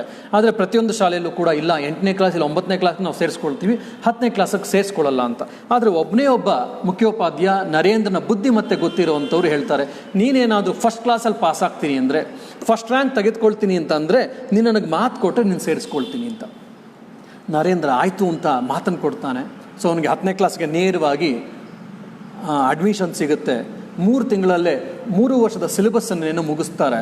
3 ವರ್ಷದ ಸಿಲೆಬಸ್ಸನ್ನು, ಯಾಕಂದರೆ ಅದ್ಭುತ ಮೇಧಾವಿಯಾಗಿದ್ದರು ಸ್ವಾಮಿ ವಿವೇಕಾನಂದರು. ಇನ್ನು 4ರಿಂದ 5 ದಿವಸಗಳ ಕಾಲ ಇತ್ತು. ಸ್ವಾಮಿ ವಿವೇಕಾನಂದರಿಗೆ ಒಂದು ವೀಕ್ನೆಸ್ ಇತ್ತು ಸ್ಟಡಿ ಅಂದರೆ, ಏನಪ್ಪ ಅಂದರೆ ಅವ್ರಿಗೆ ಮ್ಯಾಥ್ಸ್ ಅಂದರೆ ಅಲರ್ಜಿ. ಅವ್ರಿಗೆ ಅವ್ರ ಗುರುಗಳಿಗೆ ಇಬ್ಬರಿಗೂ ಕೂಡ ಮ್ಯಾಥ್ಸ್ ಅಲರ್ಜಿ. ಶ್ರೀರಾಮಕೃಷ್ಣಗೂ ಮ್ಯಾಥ್ಸ್ ಅಂದರೆ ಆಗ್ತಿರಲಿಲ್ಲ, ಮ್ಯಾಥ್ಸಲ್ಲಿ ವೀಕ್ ಇದ್ದರು, ಅವ್ರಿಗೂ ಕೂಡ ಎಣ್ಸೋಕ್ಕೆಲ್ಲ ಬರ್ತಿರಲಿಲ್ಲ. ಅದೇ ಥರ ಸ್ವಾಮಿ ವಿವೇಕಾನಂದರು ಕೂಡ ಮ್ಯಾಥ್ಸಲ್ಲಿ ವೀಕ್ ಇದ್ದರು. ಹಾಗಾಗಿ 3 ತಿಂಗಳಲ್ಲಿ ಬೇರೆ ಎಲ್ಲ ಸಬ್ಜೆಕ್ಟ್ಗಳನ್ನು ಓದಿ ಕರಗತ ಮಾಡ್ಕೊಂಡಿದ್ರು ಕೂಡ ಮ್ಯಾಥ್ಸನ್ನು ಓದಿರಲಿಲ್ಲ ಸ್ವಾಮಿ ವಿವೇಕಾನಂದ, ಯಾಕಂದರೆ ಅದ್ರಲ್ಲಿ ವೀಕ್ ಇದ್ದರು ಮತ್ತು ಅದನ್ನು ಕಂಡ್ರೆ ಆಗ್ತಿರಲಿಲ್ಲ. ಅದು ತಟ್ಟನೆ ಅವ್ರಿಗೆ ಆಗುತ್ತೆ. ಈ 4-5 ದಿವಸಗಳಾದ ಮೇಲೆ ಪರೀಕ್ಷೆ ಪ್ರಾರಂಭ ಆಗ್ತದೆ. 8, 9, 10ನೇ ಕ್ಲಾಸ್ 3 ವರ್ಷದ ಗಣಿತವನ್ನು ನಾನು ಮುಟ್ಟಿಲ್ಲ. ಸರಿ, ಎಲ್ಲ ಸಬ್ಜೆಕ್ಟ್ಸ್ ಓದಿದ್ದೀನಿ, ಇದೊಂದನ್ನು ಓದಲಿಲ್ಲ, ನಾನೇ ಅದು ಸರಿಯಾಗಿ ಓದಲಿಲ್ಲ ಅಂತ ಅಂದರೆ, ಮಾರ್ಕ್ಸ್ ಕಡಿಮೆ ಬಂತು ಅಂತ ಅಂದರೆ ನನ್ನ ಟೀಚರ್ಗೆ ಬೇಜಾರಾಗುತ್ತೆ. ಮತ್ತು ಟೀಚರು ನನ್ನ ಮೇಲೆ ವಿಶ್ವಾಸ ಇಟ್ಟು ನನ್ನ 10ನೇ ಕ್ಲಾಸಿಗೆ ನೇರವಾಗಿ ತೆಗೆದುಕೊಂಡಿದ್ದಾರೆ. ಹಾಗಾಗಿ ನನ್ನ ಜವಾಬ್ದಾರಿ, ನನ್ನ ಕರ್ತವ್ಯ ಏನು, ಫಸ್ಟ್ ಕ್ಲಾಸಲ್ಲಿ ಪಾಸ್ ಆಗೋದು. ಬರೀ ಫಸ್ಟ್ ಕ್ಲಾಸಲ್ಲಿ ಪಾಸ್ ಆಗೋದಿಲ್ಲ, ಫಸ್ಟ್ ರ್ಯಾಂಕ್ ತೆಗೆದುಕೊಳ್ಳೋದು ಕೂಡ. ಇವತ್ತು ನಾವು ಇದನ್ನು ಕೇಳಿದಾಗ ಫಸ್ಟ್ ಕ್ಲಾಸಲ್ಲಿ ಪಾಸ್ ಆಗೋದು ಏನು ಕಷ್ಟ, ನಾವೆಲ್ಲ ಎಕ್ಸಾಮ್ ಹಿಂದಿನ ದಿವಸ ಓದಿ ಡಿಸ್ಟಿಂಕ್ಷನ್ ಪಾಸ್ ಆಗ್ತೀವಿ ನಾವು, ಇನ್ನು ಫಸ್ಟ್ ಕ್ಲಾಸಲ್ಲಿ ಪಾಸ್ ಆಗಿ ನರೇಂದ್ರ ಅಷ್ಟೊಂದು ಬುದ್ಧಿವಂತರವರು ಯಾಕೆ ಅಷ್ಟು ಕಷ್ಟಪಡ್ತಿದ್ದಾರೆ ಅಂತ ನಾನು ಅದಕ್ಕೆ ತಮಾಷೆಗೆ ಹೇಳ್ತಾ ಇರ್ತೀನಿ. ಏನಂದರೆ ಈಗ ನಾವು ಮಾರ್ಕ್ಸ್ ತಗೊಳ್ಳೋದಕ್ಕಿಲ್ಲ, ಟೀಚರ್ಸೇ ಮಾರ್ಕ್ಸ್ ಜಾಸ್ತಿ ಕೊಟ್ಟುಬಿಡ್ತಾರೆ, ಯಾಕಂದ್ರೆ ಅವ್ರ ಮರ್ಯಾದೆ ಉಳಿಸ್ಕೊಳ್ಳೋಕ್ಕೋಸ್ಕರ. ಸೊ ಆಗಿನ ಕಾಲದಲ್ಲಿ ವ್ಯಾಲ್ಯೂಯೇಷನ್ನು ಸ್ಟಡಿ ಆಗಿರ್ಬೋದು, ಇಲ್ಲ ಪೇಪರ್ ಸೆಟ್ಟಿಂಗ್ ಇರ್ಬೋದು, ವ್ಯಾಲ್ಯೂಯೇಷನ್ಸ್ ತುಂಬ ಕಷ್ಟ ಆಯಿತು. ಪಾಸ್ ಆಗೋರ್ದೆಲ್ಲ ನ್ಯೂಸ್ ಪೇಪರಲ್ಲಿ ಬರ್ತಾ ಇತ್ತು. ಸೊ ಹಂಗಾಗಿ ಫಸ್ಟ್ ಕ್ಲಾಸಲ್ಲಿ ಪಾಸ್ ಆಗೋದು, ಫಸ್ಟ್ ರ್ಯಾಂಕ್ ಬರೋದು ಅಷ್ಟು ಸುಲಭ ಇರಲಿಲ್ಲ. ಅವರು ನಮ್ಮ ಟೀಚರ್ ನನ್ನ ಮೇಲೆ ನಂಬಿಕೆ ಇಟ್ಟು ಈ ಒಂದು ಅವಕಾಶ ಮಾಡಿಕೊಟ್ಟಿದ್ದಾರೆ. ನನ್ನ ಕರ್ತವ್ಯ, ನನ್ನ ಜವಾಬ್ದಾರಿ ಏನಪ್ಪ ಅಂದರೆ ನಾನು ಫಸ್ಟ್ ಕ್ಲಾಸಲ್ಲಿ ಪಾಸ್ ಆಗೋದು ಅಂತೇಳಿ ನಿಯಮವನ್ನು ಅವರು ಆಲೋಚನೆಯನ್ನು ಮಾಡಿ ಶಪಥವನ್ನು ತೆಗೆದುಕೊಳ್ತಾರೆ. ಅಂದರೆ ನಾನು ಈ 3 ವರ್ಷದ ಗಣಿತವನ್ನು ಓದಿ ಮುಗಿಸೋವರೆಗೂ ಹೇಳೋದಿಲ್ಲ ಅಂತ ಕೂತ್ಕೊಳ್ತಾರೆ. ಓದ್ಲಿಕ್ಕೆ ಪ್ರಾರಂಭ ಮಾಡ್ತಾರೆ. ತಿಂಡಿ ಸಮಯ ಆಯಿತು. ತಾಯಿ ಬಂದು ಕರಿತಾಳೆ. ತಾಯಿ ಬಂದು ಕರೆದು ಎದ್ದೊಳ್ಳಿಲ್ಲ. ತಿಂಡಿ ಕೊನೆಗೆ ಟೇಬಲ್ ಮೇಲೆ ತಿಂಡಿ ತಿಂದು ಓದಲಿಕ್ಕೆ ಪ್ರಾರಂಭ ಮಾಡ್ತಾರೆ. ಈ ರೀತಿ 3 ದಿವಸಗಳ ಕಾಲ ಬೆಳಗ್ಗೆ ರಾತ್ರಿ ಈ ಗಣಿತವನ್ನು ಓದಿ ಕರಾತಲ ಮೂಲಕ ಮಾಡ್ಕೊಂಡು 3ನೇ ದಿವಸ ರಾತ್ರಿ ಮಲಗ್ತಾರೆ ಸ್ವಾಮಿ ವಿವೇಕಾನಂದರು. ಆ ವರ್ಷ ಫಸ್ಟ್ ಕ್ಲಾಸಲ್ಲಿ ಪಾಸ್ ಆಗ್ತಾರೆ, ಫಸ್ಟ್ ರ್ಯಾಂಕಲ್ಲೂ ಪಾಸ್ ಆಗ್ತಾರೆ. ಆವತ್ತು ಅವರು ಮತ್ತೆ ರಿಸಲ್ಟ್ಸ್ ಬಂದ ಮೇಲೆ ಅವರ ಸ್ಕೂಲಲ್ಲಿ ಸ್ವಾಮಿ ವಿವೇಕಾನಂದರನ್ನ ಕರೆದು ಕೂಡ ಪುರಸ್ಕಾರವನ್ನು ಮಾಡ್ತಾರೆ ಎಲ್ಲರೂ. ಸೊ ಈ ರೀತಿಯಾಗಿ ಸ್ವಾಮಿ ವಿವೇಕಾನಂದರ ಬಾಲ್ಯ ಜೀವನದಲ್ಲಿ ನೋಡಿದ್ರೆ ಅವರಿದ್ದಂಥ ಏಕಾಗ್ರತೆ, ಅವರಿಂದ ಸತ್ಯಸಂಧತೆ, ಅವರಿಂದ ಧೈರ್ಯ, ಆತ್ಮವಿಶ್ವಾಸ ಇದೆಲ್ಲವನ್ನು ನಾವು ಕಾಣ್ಬೋದು. ಇದಾದಮೇಲೆ ಅವ್ರು ಯಾವಾಗ ಕಾಲೇಜಿಗೆ ಕಾಲಿಟ್ಟಂಥ ಸಮಯದಲ್ಲಿ ಅವ್ರು ಏನು, ನಾನು ಆಗಲೇ ಹೇಳ್ದಂಗೆ ಯೌವನದಲ್ಲಿದ್ದಂಥ ಯಾವುದೇ ರೀತಿಯ ಆಸೆ ಆಕಾಂಕ್ಷೆಗಳು ಅವರಲ್ಲಿ ಇರಲಿಲ್ಲ. ಬದಲಾಗಿ ಅವರು ಆಳವಾದ ಅಧ್ಯಯನವನ್ನು ಮಾಡ್ತಾ ಜ್ಞಾನ ಪಿಪಾಸುಗಳಾಗಿದ್ದರು. ನಾನು ತಿಳ್ಕೊಳ್ಬೇಕು ಅಂತ ಅವರ ಪುಸ್ತಕಗಳನ್ನು, ಇಲ್ಲ ಅವ್ರಿಗೆ ಎಕ್ಸಾಮ್ಗೆ ಅಷ್ಟೊಂದೇ ಅಲ್ಲದೆ ಹಲವಾರು ಗ್ರಂಥಾಲಯಗಳಿರುವಂಥ ಹಲವಾರು ಪುಸ್ತಕಗಳನ್ನು, ಇತಿಹಾಸ, ತತ್ವಶಾಸ್ತ್ರ, ಸಮಾಜಶಾಸ್ತ್ರ, ಇಲ್ಲ ರಾಜಕೀಯ ಶಾಸ್ತ್ರಗಳು, ಎಲ್ಲ ಪುಸ್ತಕಗಳನ್ನು ಆಮೂಲಾಗ್ರವಾಗಿ ಆಳವಾಗಿ ಅಧ್ಯಯನ ಮಾಡ್ತಾ ಅವ್ರಿಗೊಂದು ಪ್ರಶ್ನೆ ಬರಲಿಕ್ಕೆ ಪ್ರಾರಂಭ ಆಗುತ್ತೆ. 21 ವರ್ಷದ ಒಬ್ಬ ತರುಣನಿಗೆ, ಇಲ್ಲ ಒಬ್ಬ ಯುವಕನಿಗೇನು, ಭಗವಂತ ಇದ್ದಾನೆಯೇ, ಭಗವಂತ ಇರೋದಾದರೆ ಯಾರಾದರೂ ಕಂಡಿದ್ದಾರೆಯೇ, ಕಂಡಿದ್ರೆ ನಾವು ಅವ್ರು ನಮಗೆ ಭಗವಂತನ ತೋರಿಸ್ಬಲ್ರಿ ಅಂತ. 21-22 ಸಲ ಒಂದು ಕಷ್ಟಪಟ್ಟು ಡಿಗ್ರಿ ಪಾಸ್ ಆದರೆ ಸಾಕಪ್ಪ, ಡಿಗ್ರಿ ಪಾಸಾಗಿ ಒಂದು ಒಳ್ಳೆ ಜಾಬ್ ತೊಗೊಂಡ್ರೆ ಸಾಕಪ್ಪ, ಲುಕ್ರೇಟಿವ್ ಜಾಬ್ ಇದ್ದರೆ ಸಾಕು, ನಾವು ಮರ್ಯಾದೆ ಉಳಿಸ್ಕೊಳ್ಬೋದು, ನಮ್ಮ ಜೀವನ ಕಾಪಾಡ್ಕೊಳ್ಬೋದು ಅಂತ ಒಂದು ಎಕ್ಕಷ್ಟಿತ್ತು ಆಲೋಚನೆ ನಮ್ಮ ಯುವಕ ಯುವತಿಯಲ್ಲಿ ಇವತ್ತಿರುತ್ತೆ. ಅದೇ ಒಂದು ದೊಡ್ಡ ಸಾಧನೆ ಅಂತ ನಾವು ಅಂದ್ಕೊಳ್ತೀವಿ. ಆದರೆ ಈ ಸ್ವಾಮಿ ವಿವೇಕಾನಂದ ಆಲೋಚನೆ ಮಾಡ್ತಿದ್ದಾರೆ, ಭಗವಂತ ಇದ್ದಾನೆಯೇ, ಭಗವಂತ ಇರೋದಾದ್ರೆ ಯಾರಾದರೂ ಕಂಡಿದ್ದಾರೆ, ಈ ಜಗತ್ತನ್ನು ಯಾರು ಸೃಷ್ಟಿ ಮಾಡಿದ್ದು, ಈ ಭಗವಂತನಿಗೂ ಜಗತ್ತಿಗೂ ಏನು ಸಂಬಂಧ, ನನಗೂ ಮತ್ತು ಭಗವಂತನಿಗೆ ಏನು ಸಂಬಂಧ ಅನ್ನುವಂಥ ಈ ರೀತಿ ಉನ್ನತವಾದ ಆಲೋಚನೆಗಳು ಅವರ ಮನಸ್ಸನ್ನು ಕಾಡ್ತಾ ಇತ್ತು. ಗಂಟೆಗಟ್ಟಲೆ, ಹಗಲೆನ್ನದೇ ರಾತ್ರಿ ಅನ್ನೋದೇ ಗಂಟೆಗಟ್ಟಲೆ ಇದ್ರ ಬಗ್ಗೆ ಆಲೋಚನೆ ಮಾಡ್ತಿರ್ತಾರೆ. ಹೇಗೆ ಮೆಕಾಲೆ ಇಂಟ್ರಡ್ಯೂಸ್ ಮಾಡ್ತಾ 1836 ಇಂಗ್ಲೀಷ್ ಎಜುಕೇಷನ್ ಸಿಸ್ಟಮ್, ಈ ಇಂಗ್ಲೀಷ್ ಎಜುಕೇಷನ್ ಸಿಸ್ಟಮ್ ಭಾಗವಾಗಿ ಸ್ವಾಮಿ ವಿವೇಕಾನಂದರು ಕೂಡ ಬಂದರು. ಇವತ್ತಿನ ಯುವಕ ಯುವತಿಯಲ್ಲಿ ಹೇಗೆ ನಮ್ಮ ಭಾರತೀಯ ಸಂಸ್ಕೃತಿಯಲ್ಲಿ ಭಾರತದ ಧರ್ಮದ ಬಗ್ಗೆ, ಶಾಸ್ತ್ರ ಗ್ರಂಥಗಳ ಬಗ್ಗೆ ಎಲ್ಲೋ ತಪ್ಪು ಭಾವನೆಗಳು ಹೇಗೆ ಮೂಡಿತ್ತು, ಯೌವನದ ಸಮಯದಲ್ಲೂ ಕೂಡ ಸ್ವಾಮಿ ವಿವೇಕಾನಂದರಿಗೆ ಕೂಡ ಸ್ವಲ್ಪ ತಪ್ಪು ಭಾವನೆಗಳು ಮೂಡಿತ್ತು. ಹಾಗೂ ಅದಲ್ಲದೆ ಋಷಿಮುನಿಗಳು, ವೇದಗಳು ಇತ್ಯಾದಿ ಹೇಳೋದೆಲ್ಲ ಎಷ್ಟು ಸರಿ ಅನ್ನುವಂಥ ಪ್ರಶ್ನೆಗಳು ಅವರಲ್ಲೂ ಕೂಡ ಮೂಡಿತ್ತು. ಅದು ಶ್ರೀರಾಮಕೃಷ್ಣ ಸಂಪರ್ಕಕ್ಕೆ ಬಂದ ಮೇಲೆ ಅದೆಲ್ಲವೂ ಕೂಡ ಸರಿಯಾಗುತ್ತೆ. ಅಂದರೆ ಈ ಮೆಕ್ಯಾಲೆ ಎಜುಕೇಷನ್ ಸಿಸ್ಟಮಿಂದ, ಇಂಗ್ಲೀಷ್ ಎಜುಕೇಷನ್ ಸಿಸ್ಟಮಿಂದ ಒಬ್ಬ ಯುವಕ ಯುವತಿಯರ ಮನಸ್ಸು ಹೇಗೆ ಹಾಳಾಗುತ್ತೆ ಅನ್ನೋಂಥ ಸ್ವಲ್ಪ ಮಟ್ಟಿಗೆ ನಾವು ಸ್ವಾಮಿ ವಿವೇಕಾನಂದರ ಜೀವನದಲ್ಲಿ ಕಾಣ್ಬೋದು. ಆಮೇಲೆ ಶ್ರೀರಾಮಕೃಷ್ಣ ಸಂಪರ್ಕಕ್ಕೆ ಬರ್ತಾರೆ. ಅದೇ ಸಮಯದಲ್ಲೇ ಸ್ವಾಮಿ ವಿವೇಕಾನಂದರ ತಂದೆ ತೀರೋ ಒಂದು ಸಮಯದಲ್ಲಿ ಅತ್ಯಂತ ಕಡು ಬಡತನ ಅನುಭವಿಸ್ಬೇಕಾಗತ್ತೆ. ಆ ಸಮಯದಲ್ಲಿ ಶ್ರೀಮಂತ ಮನೆಯ ಕೆಲವು ಹೆಣ್ಣುಮಕ್ಕಳು ಹೇಳ್ತಾರೆ, ನರೇನ್, ನೀನು ನೋಡ್ಲಿಕ್ಕೆ ತುಂಬ ಚೆನ್ನಾಗಿದೆಯಾ, ಸ್ಫುರದ್ರೂಪಿ ಆಗಿದೆಯಾ, ನಿನ್ನ ದೇಹವನ್ನು ಸರಿಯಾಗಿ ಕೇಳಿಸ್ಕೋಬೇಕು ಈ ಘಟನೆಯನ್ನು, ನಿನ್ನ ದೇಹವನ್ನು ಕೆಲವು ಗಂಟೆಗಳಿಗೆ ನೀನು ಉಪಯೋಗಿಸ್ಲಿಕ್ಕೆ, ಆನಂದಿಸ್ಲಿಕ್ಕೆ, ಅನುಭವಿಸ್ಲಿಕ್ಕೆ ಕೊಟ್ಬಿಟ್ರೆ ಲಕ್ಷಾಂತರ ರೂಪಾಯಿಗಳನ್ನು ನಾವು ಕೊಡ್ಲಿಕ್ಕೆ ನಾವು ತಯಾರಿದ್ದೀವಿ. ನಿನ್ನ ಎಲ್ಲ ಬಡತನವನ್ನು ನೀಗಿಸ್ಕೊಂಡು ನೀನು ನಿನ್ನ ತಾಯಿ ಬ್ರಕ್ಕಂದ್ರು, ಇಬ್ಬರು ತಮ್ಮಂದ್ರು ಎಲ್ಲರೂ ಕೂಡ ಆನಂದದ ಜೀವನವನ್ನು ನೀವು ಮಾಡ್ಬೋದು. ಆದರೆ ಕೆಲವು ಗಂಟೆಗಳು ನಿನ್ನ ದೇಹವನ್ನು ಅನುಭವಿಸ್ಲಿಕ್ಕೆ ನಾವು ಬಿಡಬೇಕು ಅಂತ ಕೇಳಿದಂಥ ಸಮಯದಲ್ಲಿ ಅಂಥ ಕಡು ಬಡತನ ಇದ್ದು ಒಂದೊತ್ತು ಊಟ ಮಾಡಲಿಕ್ಕೂ ಆಗದೇ ಇರುವಂಥ ಸಮಯದಲ್ಲಿ ಸ್ವಾಮಿ ವಿವೇಕಾನಂದರು, ನಾನು ಪ್ರಾಣವನ್ನು ಬೇಕಾದರೂ ಬಿಟ್ಟೇನು, ಆದರೆ ಈ ಅನೈತಿಕ ಜೀವನಕ್ಕೆ ನಾನು ಯಾವತ್ತೂ ಕಾಲಿಡೋದಿಲ್ಲ ಅಂತೇಳಿ ಸ್ವಾಮಿ ವಿವೇಕಾನಂದರು ಸಮರ್ಪಕವಾಗಿ, ಧೈರ್ಯವಾಗಿ, ದಿಟ್ಟವಾಗಿ ಕೊಡ್ತಾರೆ. ಇದು ಸ್ವಾಮಿ ವಿವೇಕಾನಂದರು ತಾಕತ್ತಿದ್ದು. This was the character of Swami Vivekananda. ಇದೇ ಸ್ವಾಮಿ ವಿವೇಕಾನಂದರು ತಾವು ಎಜುಕೇಷನ್ನ ಮುಗಿಸ್ತಾ ಇರುವಂಥ ಸಮಯದಲ್ಲಿ ಅಜ್ಜಿ ಮನೇಲಿ ಹೋಗಿರ್ತಾರೆ. ಫಸ್ಟ್ ಫ್ಲೋರ್ ಕೂತ್ಕೊಂಡು ಓದ್ತಾ ಇರ್ತಾರೆ. ಅಲ್ಲಿ ಯಾರೂ ಇರಲಿಲ್ಲ. ಸಾಯಂಕಾಲದ ಸಮಯ, ಮನೇಲೆಲ್ಲ ಹೋಗಿದ್ರು, ಎಲ್ಲ ಕೆಳಗಡೆ ಇದ್ದರು.